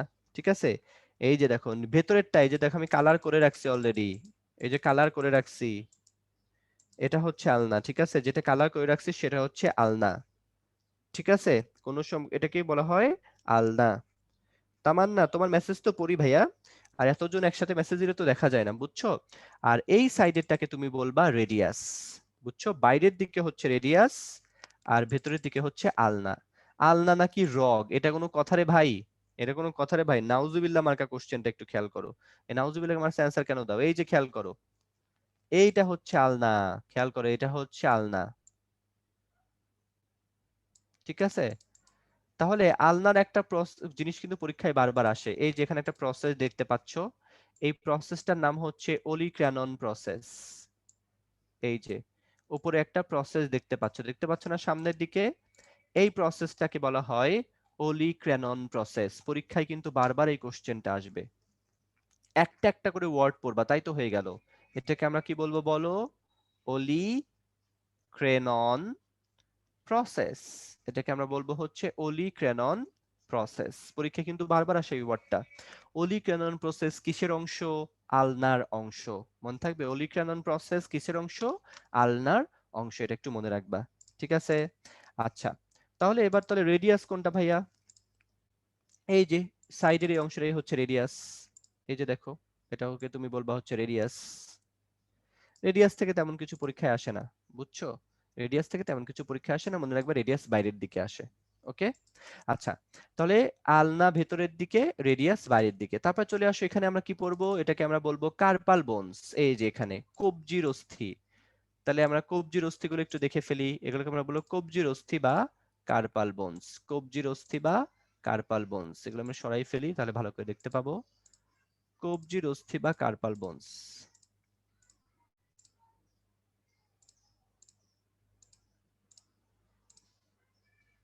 এই যে দেখছো, এখানে 4টা বোনস দেখতেছো,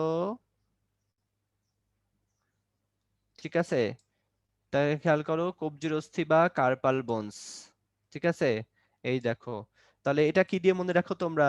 she looks too pretty, try to catch her. এটা দিয়ে মনে রাখো না, 8টা বোনস থাকে যে। She looks too pretty, try to catch her, তাই না? এটা দিয়ে মনে রাখো না তোমরা? তাহলে এখান থেকে তুমি মনে রাখতে পারো শীতে কি কি হবে, ঠিক আছে? She looks too pretty, try to catch, এটা দিয়ে মনে এটা পরীক্ষায় আসবেই। এই যে দেখো ট্রাপেজিয়াম, আমি তোমাকে দেখাই দেই। এই যে হচ্ছে ট্রাপেজিয়াম। তারপরে এটা দেখো ট্রাপেজয়েড, খেয়াল করো, ট্রাপেজিয়াম, এই যে ট্রাপেজিয়াম, ট্রাপেজয়েড। তারপরে হচ্ছে দেখো এই যে তোমার হচ্ছে capitate, hamate, pisiform, triquetral, lunate. দেখছো? তাহলে এই নামগুলো একটু পড়ে ফেলবা, দেখছো কিরকম সংযুক্ত থাকে। তোমাদের মেইন কথা হচ্ছে তুমি যাতে পড়ে মজা পাও। বায়োলজি যে মজার সাবজেক্ট, ঠিক আছে? এটাই কিন্তু বোঝা যায়, ঠিক আছে? এই যে দেখো ট্রাপেজিয়াম, ট্রাপেজয়েড, ক্যাপিটেট, তারপর হচ্ছে হ্যামেট, তারপর হচ্ছে লুনেট, তারপর হচ্ছে ট্রাইকুয়েটাল, তারপর হচ্ছে পিসিফর্ম, ঠিক আছে? তো এটা তুমি কিন্তু ইজিলি এটা কিন্তু পড়তে পারবা, তাই না? তাহলে এটাকে আমরা বলবো কার্পাল অস্থি বা কবজির বোনস। কয়টা থাকবে বলো তো? 8টা, ঠিক আছে? আমি কি লিখে দিচ্ছি, she looks too pretty, try to catch her. নামগুলা তাবাসসুম, নামগুলা মুখস্থ রাখতেই হবে, কারণ মেডিকেলে এখান থেকে কোশ্চেন আসছে। নিচের কোনটি কার্পাল অস্থি নয়, বা নিচের কোনটি তোমার কবজির অস্থি নয়, সো নাম মুখস্থ রাখতেই হবে, কিচ্ছু করার নাই।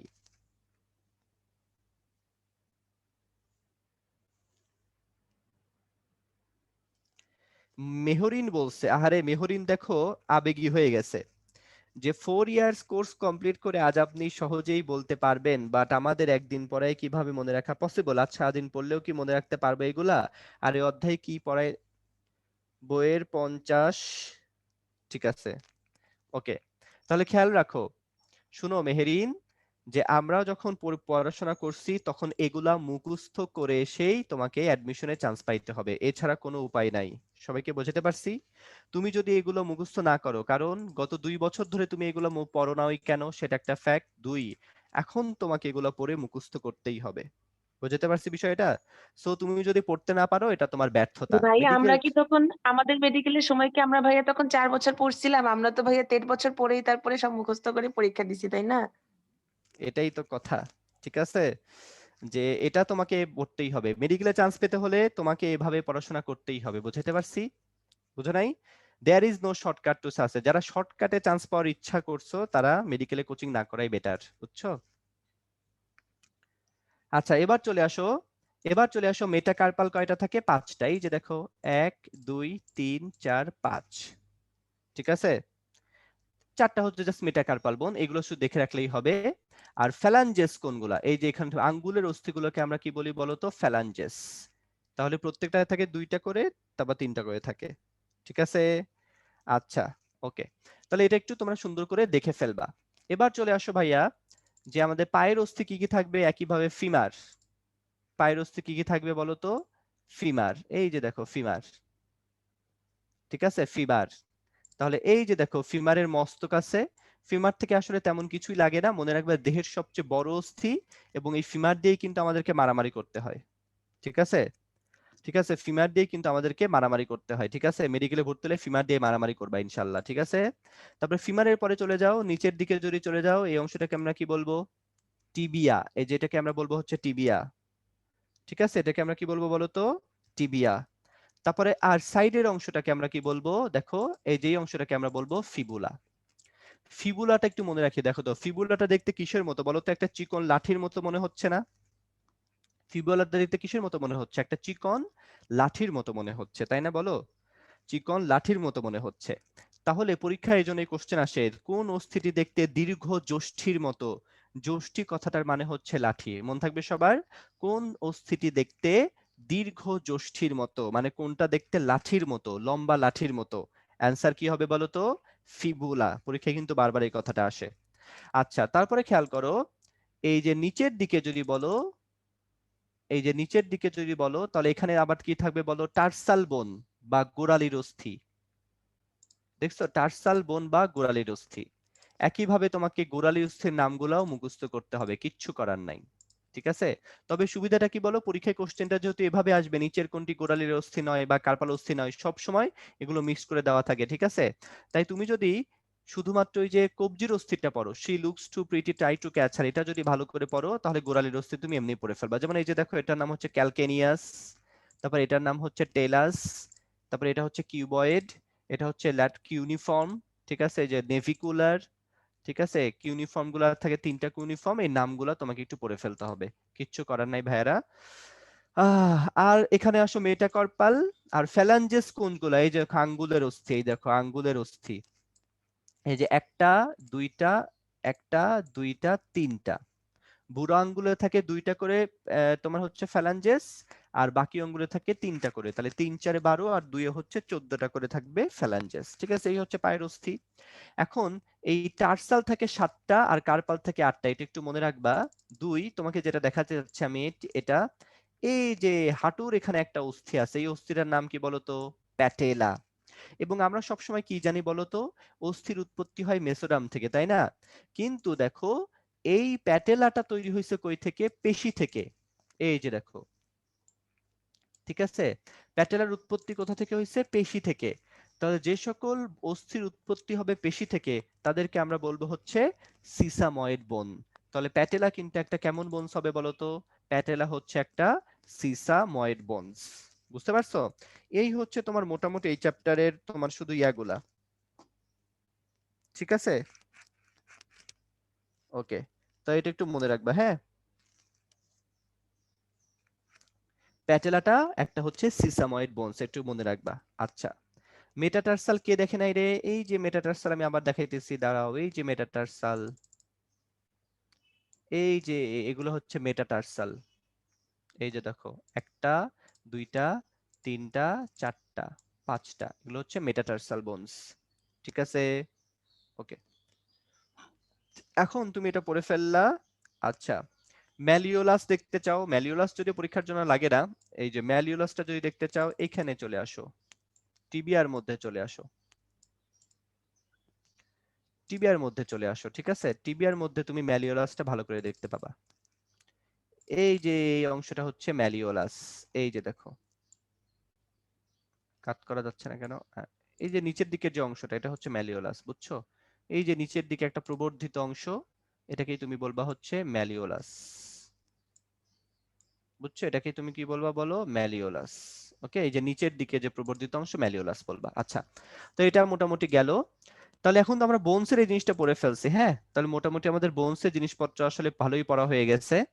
এখন তোমাকে আমি দেখাচ্ছি, দেখো স্লাইডের মধ্যে আমি চলে যাই, যে আমরা কি কি পড়ছি। তাহলে প্রত্যেকটা বোনস থেকে কিছু জিনিস আমাদেরকে একটু ভালো করে পড়তে হবে। যেমন আমরা এখান থেকে যেমন বলছি, স্ক্যাপুলা সম্বন্ধে ত্রিকোণাকার, ক্ল্যাভিকল হচ্ছে ইটালিক এফ এর মতো। হিউমেরাস থেকে বলছি ডেল্টয়েড টিউবারোসিটি বা রিচ থাকে।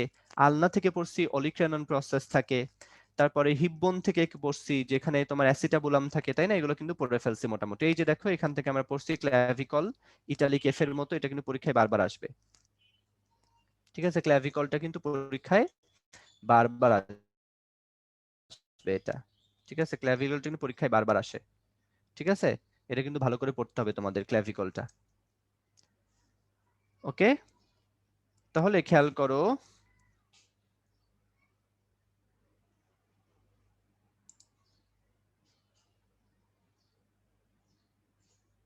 এক মিনিট।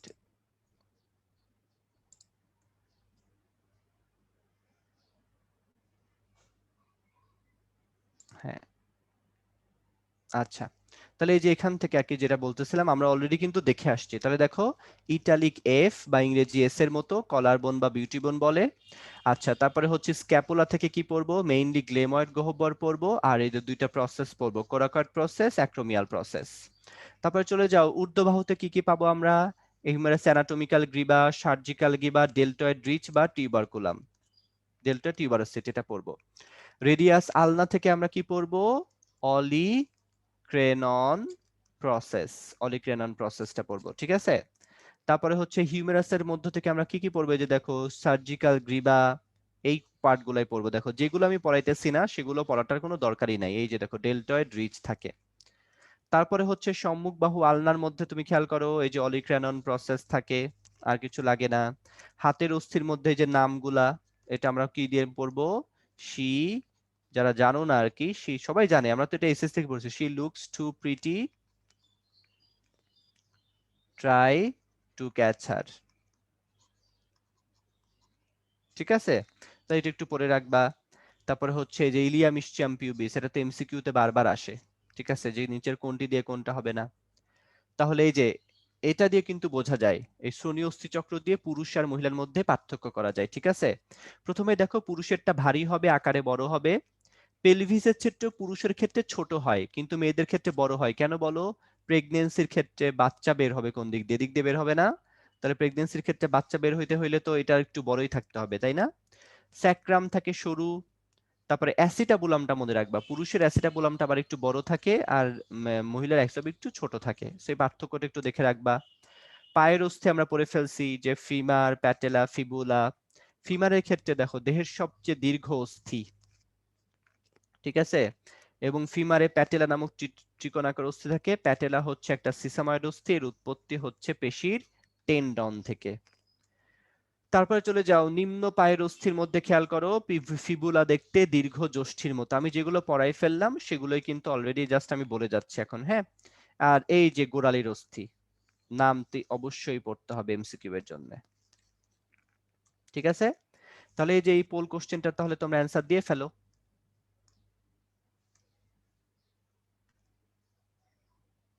ঠিক আছে, পোল কোশ্চেনটা অ্যান্সার দিয়ে ফেলো। সিসাময়েড অস্থি কোনটি?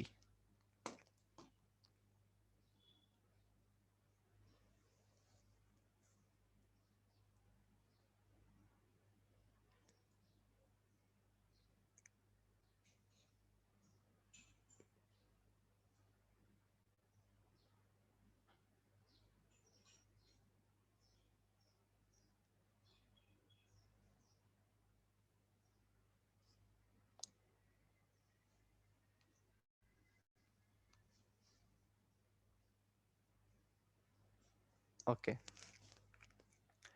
তাহলে ভেরি গুড, এটা আমরা পড়ে ফেলছি, সিসাময়েড অস্থিটা পড়ে ফেলছি। ওকে, আচ্ছা, তাহলে এটা আমরা পড়ে ফেলছি যে প্যাটেলাটা হবে কি বলতো? সিসাময়েড অস্থি। ওকে, আচ্ছা, ভেরি গুড। এখন চলে আসে ভাইয়া অস্থি আর তৌনাস্থির গঠনটা একটু আমার ভালো করে পড়তে হবে। ঠিক আছে, আচ্ছা, তাহলে অস্থি আর তৌনাস্থির গঠনটা তুমি যদি পড়তে চাও, প্রথমে চলে আসো ভাই অস্থিতে কি কি কোষ থাকে। মনে রাখবা অস্থিতে 3টা কোষ থাকে। ব্লাস্ট কথাটার মানে কি বলতো? ব্লাস্ট কথাটার মানে হচ্ছে অপরিণত কোষ। তাহলে অস্থি কোষ প্রথমে কেমন থাকে? অস্টিওব্লাস্ট থাকে। এই অস্টিওব্লাস্টটা কি হয়ে যায় বলতো? তারপরে দেখো অনেকগুলা নিউক্লিয়াস, ঠিক আছে, বা রিজর্ভ বোন হয়ে যায়। তারপর সেটা কি হয়ে যাবে? অস্টিওক্লাস্ট হবে।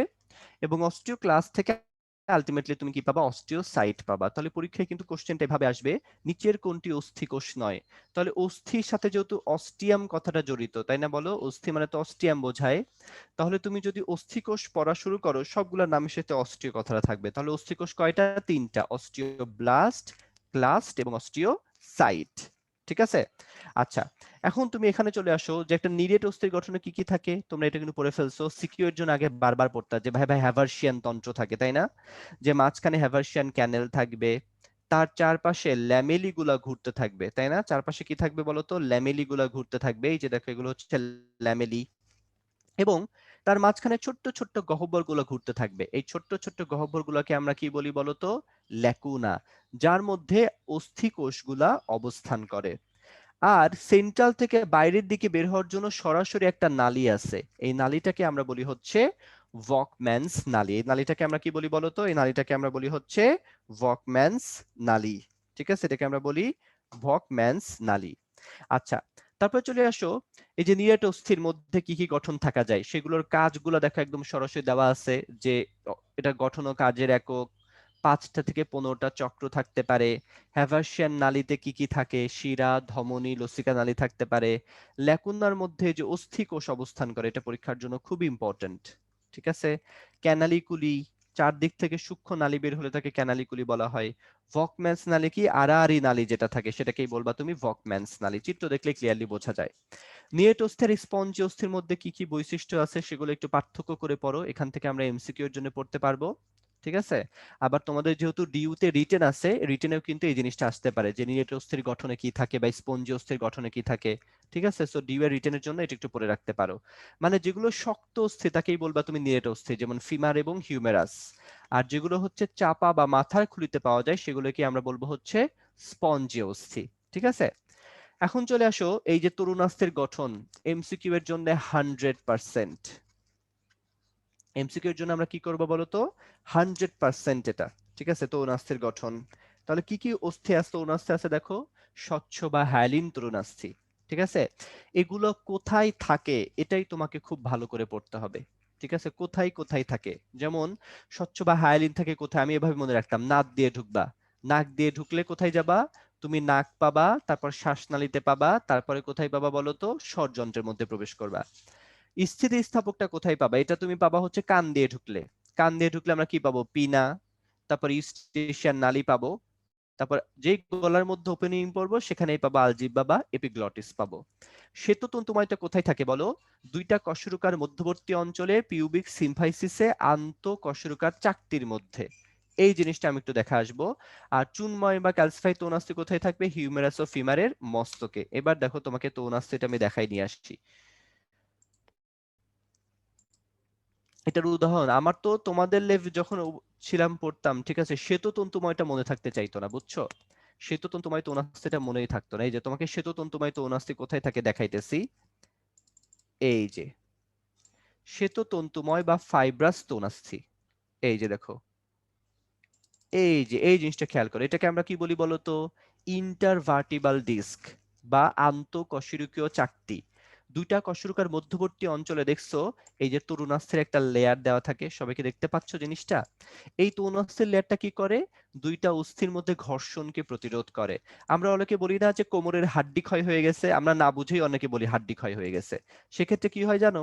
এই যে এই হাড্ডিটা সাধারণত, ঠিক আছে, এই যে এই হাড্ডিটা সাধারণত, এই বোনসটা, এই যে এখানকার এই তৌনাস্থিটা ক্ষয় হয়ে যায়। যেই তৌনাস্থিটা ক্ষয় হয়ে যাবে, বারবার নার্ভের সাথে গুতা খাবে, গুতা খাওয়ার কারণে কি হবে? সে ব্যথা পাবে। তাহলে এটা কোন ধরনের ভাইয়া ওদের তৌনাস্থি? একটু ইন্টারভার্টিবল ফোরামেনটা আবার একটু দেখাই দিন, ওটা নিয়ে অনেকে কোশ্চেন করছে তো। আচ্ছা আচ্ছা, ঠিক আছে, ওকে। তাহলে এই জিনিসটা একটু খেয়াল করো যে এই জিনিসটাকে কি বলবো আমরা বলো তো? এই জিনিসটাকে আমরা কি বলবো বলো তো? এই জিনিসটাকে আমরা বলবো হচ্ছে তোমার কি, যে তোমার আন্তঃকশেরুকীয় চাকতি বা দুইটা কশেরুকার মধ্যবর্তী জায়গায় থাকে এটা, বুঝতে পারছো? তাহলে এটা হচ্ছে তোমার ফাইব্রাস বা শ্বেততন্তুময় তরুণাস্থি। ঠিক আছে? আরেকটা জায়গায় থাকে এটা, আরেকটা জায়গায় কোথায় থাকে বলো তো? পিউবিক সিম্ফাইসিসে থাকে। এই যে দেখো, কে জানি পিউবিক বোন করে পাগল হয়ে গেছে ভাই, পিউবিক বোন আবার কি? এই যে দেখো, তুমি মনে হয় পিউবিসের কথা বলতে চাচ্ছিলে। এই যে দেখো পিউবিস, এই দুইটা পিউবিসের মাঝখানে তৌনাস্থির একটা সংযোগ থাকে, এটাকে তুমি কি বলতেছো? Pubic symphysis. এটাকে কি বলতেছো বলো? Pubic symphysis. এটাও একটা কোন ধরনের তরুণাস্থি দিয়ে তৈরি? ফাইবাস বা শ্বেততন্তুময় তরুণাস্থি দিয়ে তৈরি। আচ্ছা, তারপরে এই যে ফিমারের মস্তক, তাই না? এই যে আমরা ফিমারের মস্তক বা হিউমেরাসের মস্তক, তোমরা হাড্ডি খাও না? হাড্ডি চাবাই চাবাই খাও যখন, সেই হাড্ডির ক্ষেত্রেও কি থাকে বলো তো? সেই হাড্ডির ক্ষেত্রে কি থাকে? মাথায় কি থাকে? যে হাড্ডির সাদা অংশটা চাবাইতে অনেক মজা লাগে না? তাহলে এই যে চাবাই চাবাই যে খাও, মজার যে অংশটা, ঠিক আছে, মজার যে অংশটা, এখানেও একটা তৌনাস্থি থাকে, সেটা হচ্ছে ক্যালসিফাইড তৌনাস্থি। কোন তৌনাস্থি থাকে বলো তো? ক্যালসিফাইড তৌনাস্থি। এই যে তোমাকে যদি দেখাই এই জিনিসটা, এই যে ফিমারের মস্তক, হিউমেরাস বা ফিমারের মস্তকেও একটা তৌনাস্থি থাকে, সেটাকে আমরা বলি হচ্ছে ক্যালসিফাইড বা চূর্ণময় তৌনাস্থি। ঠিক আছে? আর তোমরা এই যে কি আহ, এটা আর হচ্ছে ইন্টারভার্টিবাল ফোরামেন করে করে শহীদ হয়ে যাচ্ছিলা।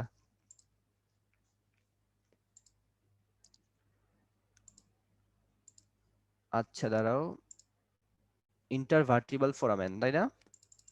এই যে দেখো, খেয়াল করো, এই যে দেখো, এখান থেকে তোমাকে যদি আমি দেখাই,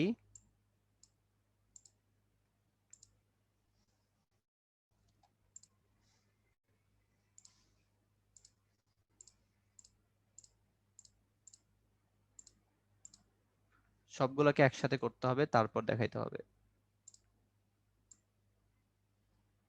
খেয়াল করো তো, এখানে তুমি কি একটা ছিদ্র দেখতে পাচ্ছ? এই যে ছিদ্র দেখতে পাচ্ছ, ঠিক আছে? এই ছিদ্রটাকে তুমি বলবা হচ্ছে ইন্টারভার্টিবাল ফোরামেন। বুঝতে পারছো?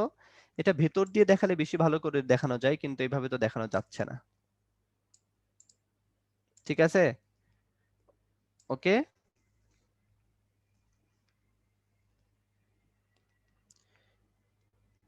কে জানি দেখতে দেখতে পাগল হয়ে যাইতেছিল, সে কি হয়েছে সে আমাকে জানাও যে ভাই তুমি দেখতে পাচ্ছ কিনা। ঠিক আছে? আচ্ছা, তাহলে ভেরি গুড, এটা হচ্ছে আমরা সুন্দর করে দেখে ফেললাম। ওকে। আচ্ছা, এখান থেকে তোমাকে আরেকটা জিনিস আমি দেখাই নিয়ে যেতে চাই, সেটা হচ্ছে টেন্ডন আর লিগামেন্ট। ঠিক আছে, কি দেখতে চাই? টেন্ডন আর লিগামেন্ট, এই জিনিসটা একটু তোমাকে এখান থেকে আমি দেখাই নিয়ে যেতে চাই। হ্যাঁ, খেয়াল করো ভাইয়ারা, দেখো তো এখানে একটু জিনিস খেয়াল করো তো, এই জিনিসটা খেয়াল করো তো, এই যে দেখো তো এখানে যে দুইটা বোনস যুক্ত হয়েছে, খেয়াল করো এখানে দুইটা বোনস যুক্ত হয়েছে না? তাহলে এই যে দেখো দুইটা বোনস যে তুমি যুক্ত করছো একটা হাড্ডির সাথে, এই দুইটা হাড্ডির সাথে এই যে দুইটা বোনস যে যুক্ত হয়েছে, হয়েছে না? এই দুইটা বোনস কিভাবে যুক্ত হয়েছে দেখো তো, দুইটা হাড্ডির সাথে বোনস যুক্ত হয়েছে কিনা? দুইটা অস্থির মধ্যে দেখো এই তন্তুময় একটা জিনিস সংযুক্ত করছে। তাহলে দুইটা অস্থির মধ্যে যারা সংযোগ স্থাপন করে তাদেরকে আমরা কি বলবো বলতো? লিগামেন্ট। কথাটা খেয়াল করো। হ্যাঁ, দুইটা অস্থির মধ্যে যখন সংযুক্ত হয় তাকে আমরা বলবো হচ্ছে লিগামেন্ট। দেখতে পাচ্ছ এখানে তুমি একটা লিগামেন্ট। তারপরে দৌড়ানোর সময় যে পায়ে একটা লিগামেন্ট ছিঁড়ে যায়, এই যে নিচের দেখো, দৌড়ানোর সময় পায়েরও একটা লিগামেন্ট ছিঁড়ে যায়, পা মুচকে গেলে এই ধরনের জিনিসগুলো হয়। এই যে দেখো, অস্থিগুলো একটার একটার সাথে সংযুক্ত আছে, খেয়াল করছো? এই যে এখানে হচ্ছে লিগামেন্ট আছে, দেখছো? একটা অস্থি একটা অস্থির সাথে কি দ্বারা যুক্ত আছে দেখছো? লিগামেন্ট দ্বারা যুক্ত আছে। সবাই কি দেখতে পাচ্ছ? তাহলে অস্থির সাথে অস্থি সংযুক্ত হয় কি দ্বারা? লিগামেন্টের মাধ্যমে। ঠিক আছে? আচ্ছা, এই লিগামেন্টের মাধ্যমে। ওকে, তারপরে চলে যাও। আম, ঠিক আছে, আচ্ছা, এটা গেল। তারপরে চলে যাও হচ্ছে ভাইয়া, এখন তোমরা ইয়েটা দেখো, একটু টেন্ডনটা একটু দেখো।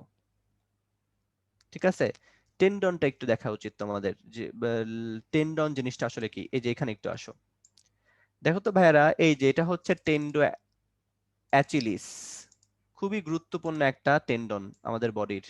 ঠিক আছে, টেন্ডো অ্যাচিলিস, দেখতে পাচ্ছো? এটাকে আমরা বলি টেন্ডো অ্যাচিলিস। সাধারণত এইটাই সবচেয়ে বেশি ছিঁড়ে যায়, দেখছো? তাহলে এটা হচ্ছে একটা মাসেল। ঠিক আছে, এটা একটা মাসেল, দেখছো? একটা পেশিকে, যেখানে যে মাসেল দেখো, গ্যাস্ট্রোকনিমিয়াস মাসেল, এটা হচ্ছে গ্যাস্ট্রোকনিমিয়াস মাসেল।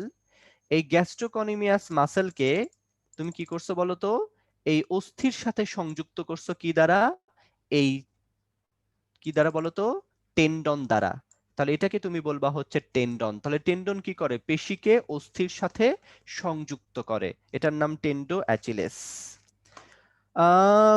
লিগামেন্ট ড্যামেজ হলে পুরোপুরি রিপেয়ার হয় না। তারপরে লিগামেন্টও ড্যামেজ হলে পুরোপুরি, টেন্ডনও ড্যামেজ হলে পুরোপুরি রিপেয়ার হয় না, সে আগের মতো আর স্বাভাবিকভাবে হবে না।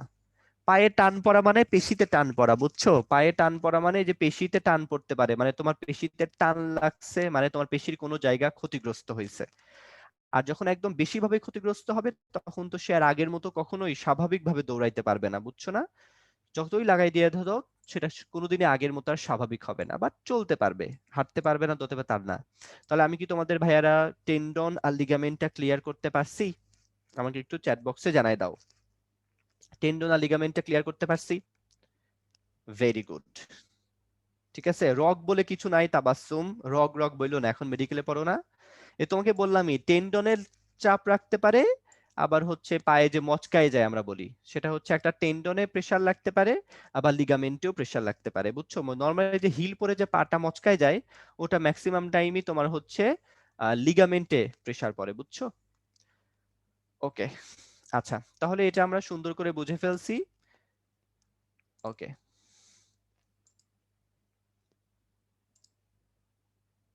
তাহলে এই ছিল আমাদের উদাহরণ, পরীক্ষার জন্য খুবই খুব ইম্পর্টেন্ট। এই যে দেখো, হায়ালিন স্বচ্ছ বা হায়ালিনে কি থাকে, একদম ক্লিয়ার। ফাইব্রোকার্টিলেজের ক্ষেত্রে একটু শ্বেত তন্তুময় থাকে। ইলাস্টিজের ক্ষেত্রে দেখো এক গাদা এই যে তন্তুময় থাকে। আর এই ক্ষেত্রে ক্যালসিয়াম কার্বনেট থাকে। ঠিক আছে, তাহলে অস্থি আর কোমলাস্থির মধ্যে পার্থক্যগুলো আমরা সুন্দর করে পড়ে ফেলবো। স্পেশালি অস্থি কোষের নাম হচ্ছে কন্ড্রোসাইট, আর তৌনাস্থির 3টা কোষ থাকে, এটা পড়ে ফেলবো। আবরণ কাকে বলে? অস্থির আবরণ হচ্ছে পেরিকন্ড্রিয়াম, তৌনাস্থির আবরণকে বলবো অস্থির আবরণকে বলবো পেরি অস্টিয়াম। ঠিক আছে, এগুলো একটু সুন্দর করে পড়ে ফেলবো। তাহলে বলো, ক্যালসিফাইড তৌনাস্থি পাওয়া যায় কোন অঙ্গে? দেখো, এটাও মেডিকেলের একটা বিগত বছরের কোশ্চেন। ক্যালসিফাইড তৌনাস্থি পাওয়া যায় কোন অঙ্গে?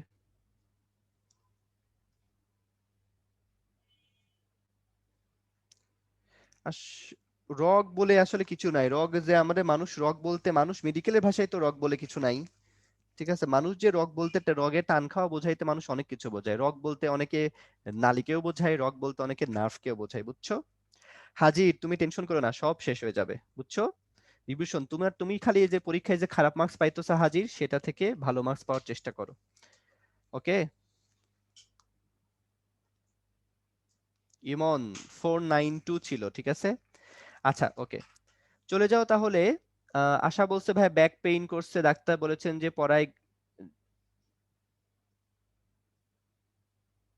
তোমার ব্যাক পেইন যে কেন হয়েছে সেটা এক্সরে না করলে বোঝা যাবে না। ব্যাক পেইন তো অনেক কারণে হয়, আশা তোমার এক্সরে করে তারপর দেখতে হবে, তুমি একটা ভালো ডাক্তারের সাথে কনসাল্ট করো। আচ্ছা, যাই হোক, তাহলে এই ক্যালসিফাইড টোন আসতে হবে হিউমেরাসের মস্তক। দেখো বিগত বছরের কোশ্চেন গুলো কত সুন্দর, তা তুমি তো এমনি বুঝে ফেলতেছো যে ভাই এখান থেকে বলো একটা কোশ্চেনও কি টাফ পাইছো? আচ্ছা, তোমার যদি বিশ্বাস না হয় তোমরা একটা কাজ করো, সেটা হচ্ছে যে তোমরা বিগত বছরের কোশ্চেন ব্যাংক ঘেটো।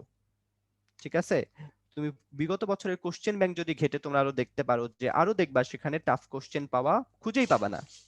ঠিক আছে, খুবই ইজি কোশ্চেন, আসলে এই চ্যাপ্টারটা ইজি। মনে রাখবা অনেক কঠিন জিনিস আছে কিন্তু জিনিসগুলো কিন্তু ইজি। ঠিক আছে ভাইরা, সো এটা তোমরা খুব সুন্দর করে পড়ে ফেলবা। সো আর হচ্ছে এই যে দাগানো বইয়ের পিডিএফটা তো সুন্দর করে দেওয়া থাকবে, সেটা দেখে পড়ে ফেলবা। ঠিক আছে, দাগানো বইয়ের পিডিএফটা দেওয়া থাকবে, তোমরা সুন্দর করে এটা পড়ে ফেলবে। এই যে দাগানো বইয়ের পিডিএফটা দেওয়া আছে, সেটা দেখে দাগাই পড়ে ফেলবা। আচ্ছা, তো যাই হোক, মোটামুটি আজকের ক্লাস এখানেই শেষ। তো তোমাদের জাস্ট একটা কথাই বলবো লাস্টে, যে শোনো, আহ, তোমাদের টাইপে আমি বারবার বলি, তোমাদের লেভেলে যখন আমরা ছিলাম, ঠিক আছে, তোমাদের লেভেলে যখন আমরা ছিলাম, ঠিক আছে, আহ, তোমাদের লেভেলে যখন আমরা ছিলাম, হ্যাঁ, এটা চ্যাপ্টার হচ্ছে মানে এই পর্যন্তই, তোমাদের নেক্সট ক্লাসে বাকিটা শেষ হবে। ঠিক আছে, ওকে। তো তোমাদের লেভেলে যখন আমরা ছিলাম, বুঝছো ভাইরা, তখন আমাদের সেম প্রবলেম হইতো। সেটা কি বলো, যে পড়লে মনে থাকতো না, হতাশ লাগতো, বারবার মনে হইতো চান্স পাবো কি পাবো না। ইটস এ মেন্টাল প্রেশার, আমরা এটা জানি, আমরা এটা বুঝি, বুঝছো ভাইরা। বাট এবং আমার এখনো মনে আছে, আমি যখন এইচএসসি তে অ্যাডমিশন দিছি, খালি ভাবতাম জীবনে যদি একবার অ্যাডমিশন শেষ হয়ে যায়, কারো লাইফে যেন এইচএসসি আর না আসে। ঠিক আছে, এতটাই প্রেশারের বিষয় এটা। সো কিচ্ছু করার নাই, এই প্রেশারের কারণেই আসলে ঝামেলাটা হয়। সো আমরাও যেহেতু পার করে আসতে পারছি, ইনশাল্লাহ তোমরা যারা সিরিয়াস আছো, তোমরা যারা পড়াশোনা করবা, তারা অনেক সময় সবাই ইনশাল্লাহ পার হয়ে যাবা। আর আমি সবসময় একটা জিনিস বিশ্বাস করি, যারা পরিশ্রম করে তাদের কোনো ফল বৃথা যায় না। ঠিক আছে, সো তোমরা পরিশ্রম করতে থাকো। আমি বারবার বলি, তোমার টার্গেট থাকবে মেডিকেলে যে ফার্স্ট হয়, ধরো যে ফার্স্ট হবে, সে সর্বোচ্চ কতটুকু পড়তে পারবে দিনে বলো তো? যে আতেলের মতো পড়াশোনা করবে, দিন-রাত এক করে পড়াশোনা করবে, সে সর্বোচ্চ কতটুকু পড়তে পারবে? 18 আওয়ার্স আ ডে। এর বেশি কেউই পড়তে পারবে না। এর বেশি পড়াশোনা পসিবল না। তাই তুমি কি করবা? তুমি টার্গেট নিবা যে আমি 18 আওয়ার্স আ ডে পড়ার চেষ্টা করব। তুমি 18 না পারো, 16 তো পারবা। বলো? 16 তো পারবা। সো এভাবে করে তুমি যখন বারবার পড়তে থাকবা, তাহলে ইনশাআল্লাহ তুমি চান্স পেয়ে যাবা। জিকে আর ইংলিশের ক্ষেত্রে বারবার বলতেছি, জিকে আর ইংলিশ প্রিভিয়াস ইয়ারের বিসিএস সকল ভার্সিটি কোশ্চেন, মেডিকেলের কোশ্চেন সলভ করতে থাকো। বাস, আর কিচ্ছু লাগবে না। ডিইউ এর রিটেনের ক্ষেত্রেও তাই, এমসিকিউ যেগুলো আছে সেগুলোই রিটেনের জন্য আসবে, এমসিকিউ পড়লেই তোমরা পড়ে ফেলবা। ঠিক আছে? সবাই করোনার মধ্যে সাবধানে থাকবা, সুস্থ থাকবা। সুস্থ থাকাটা অনেক বেশি ইম্পর্টেন্ট। সো সবাই ভালো থাকো, সুস্থ থাকো, ইনশাআল্লাহ আবার দেখা হবে। ঠিক আছে? ভাইয়া শেষ করে দেন।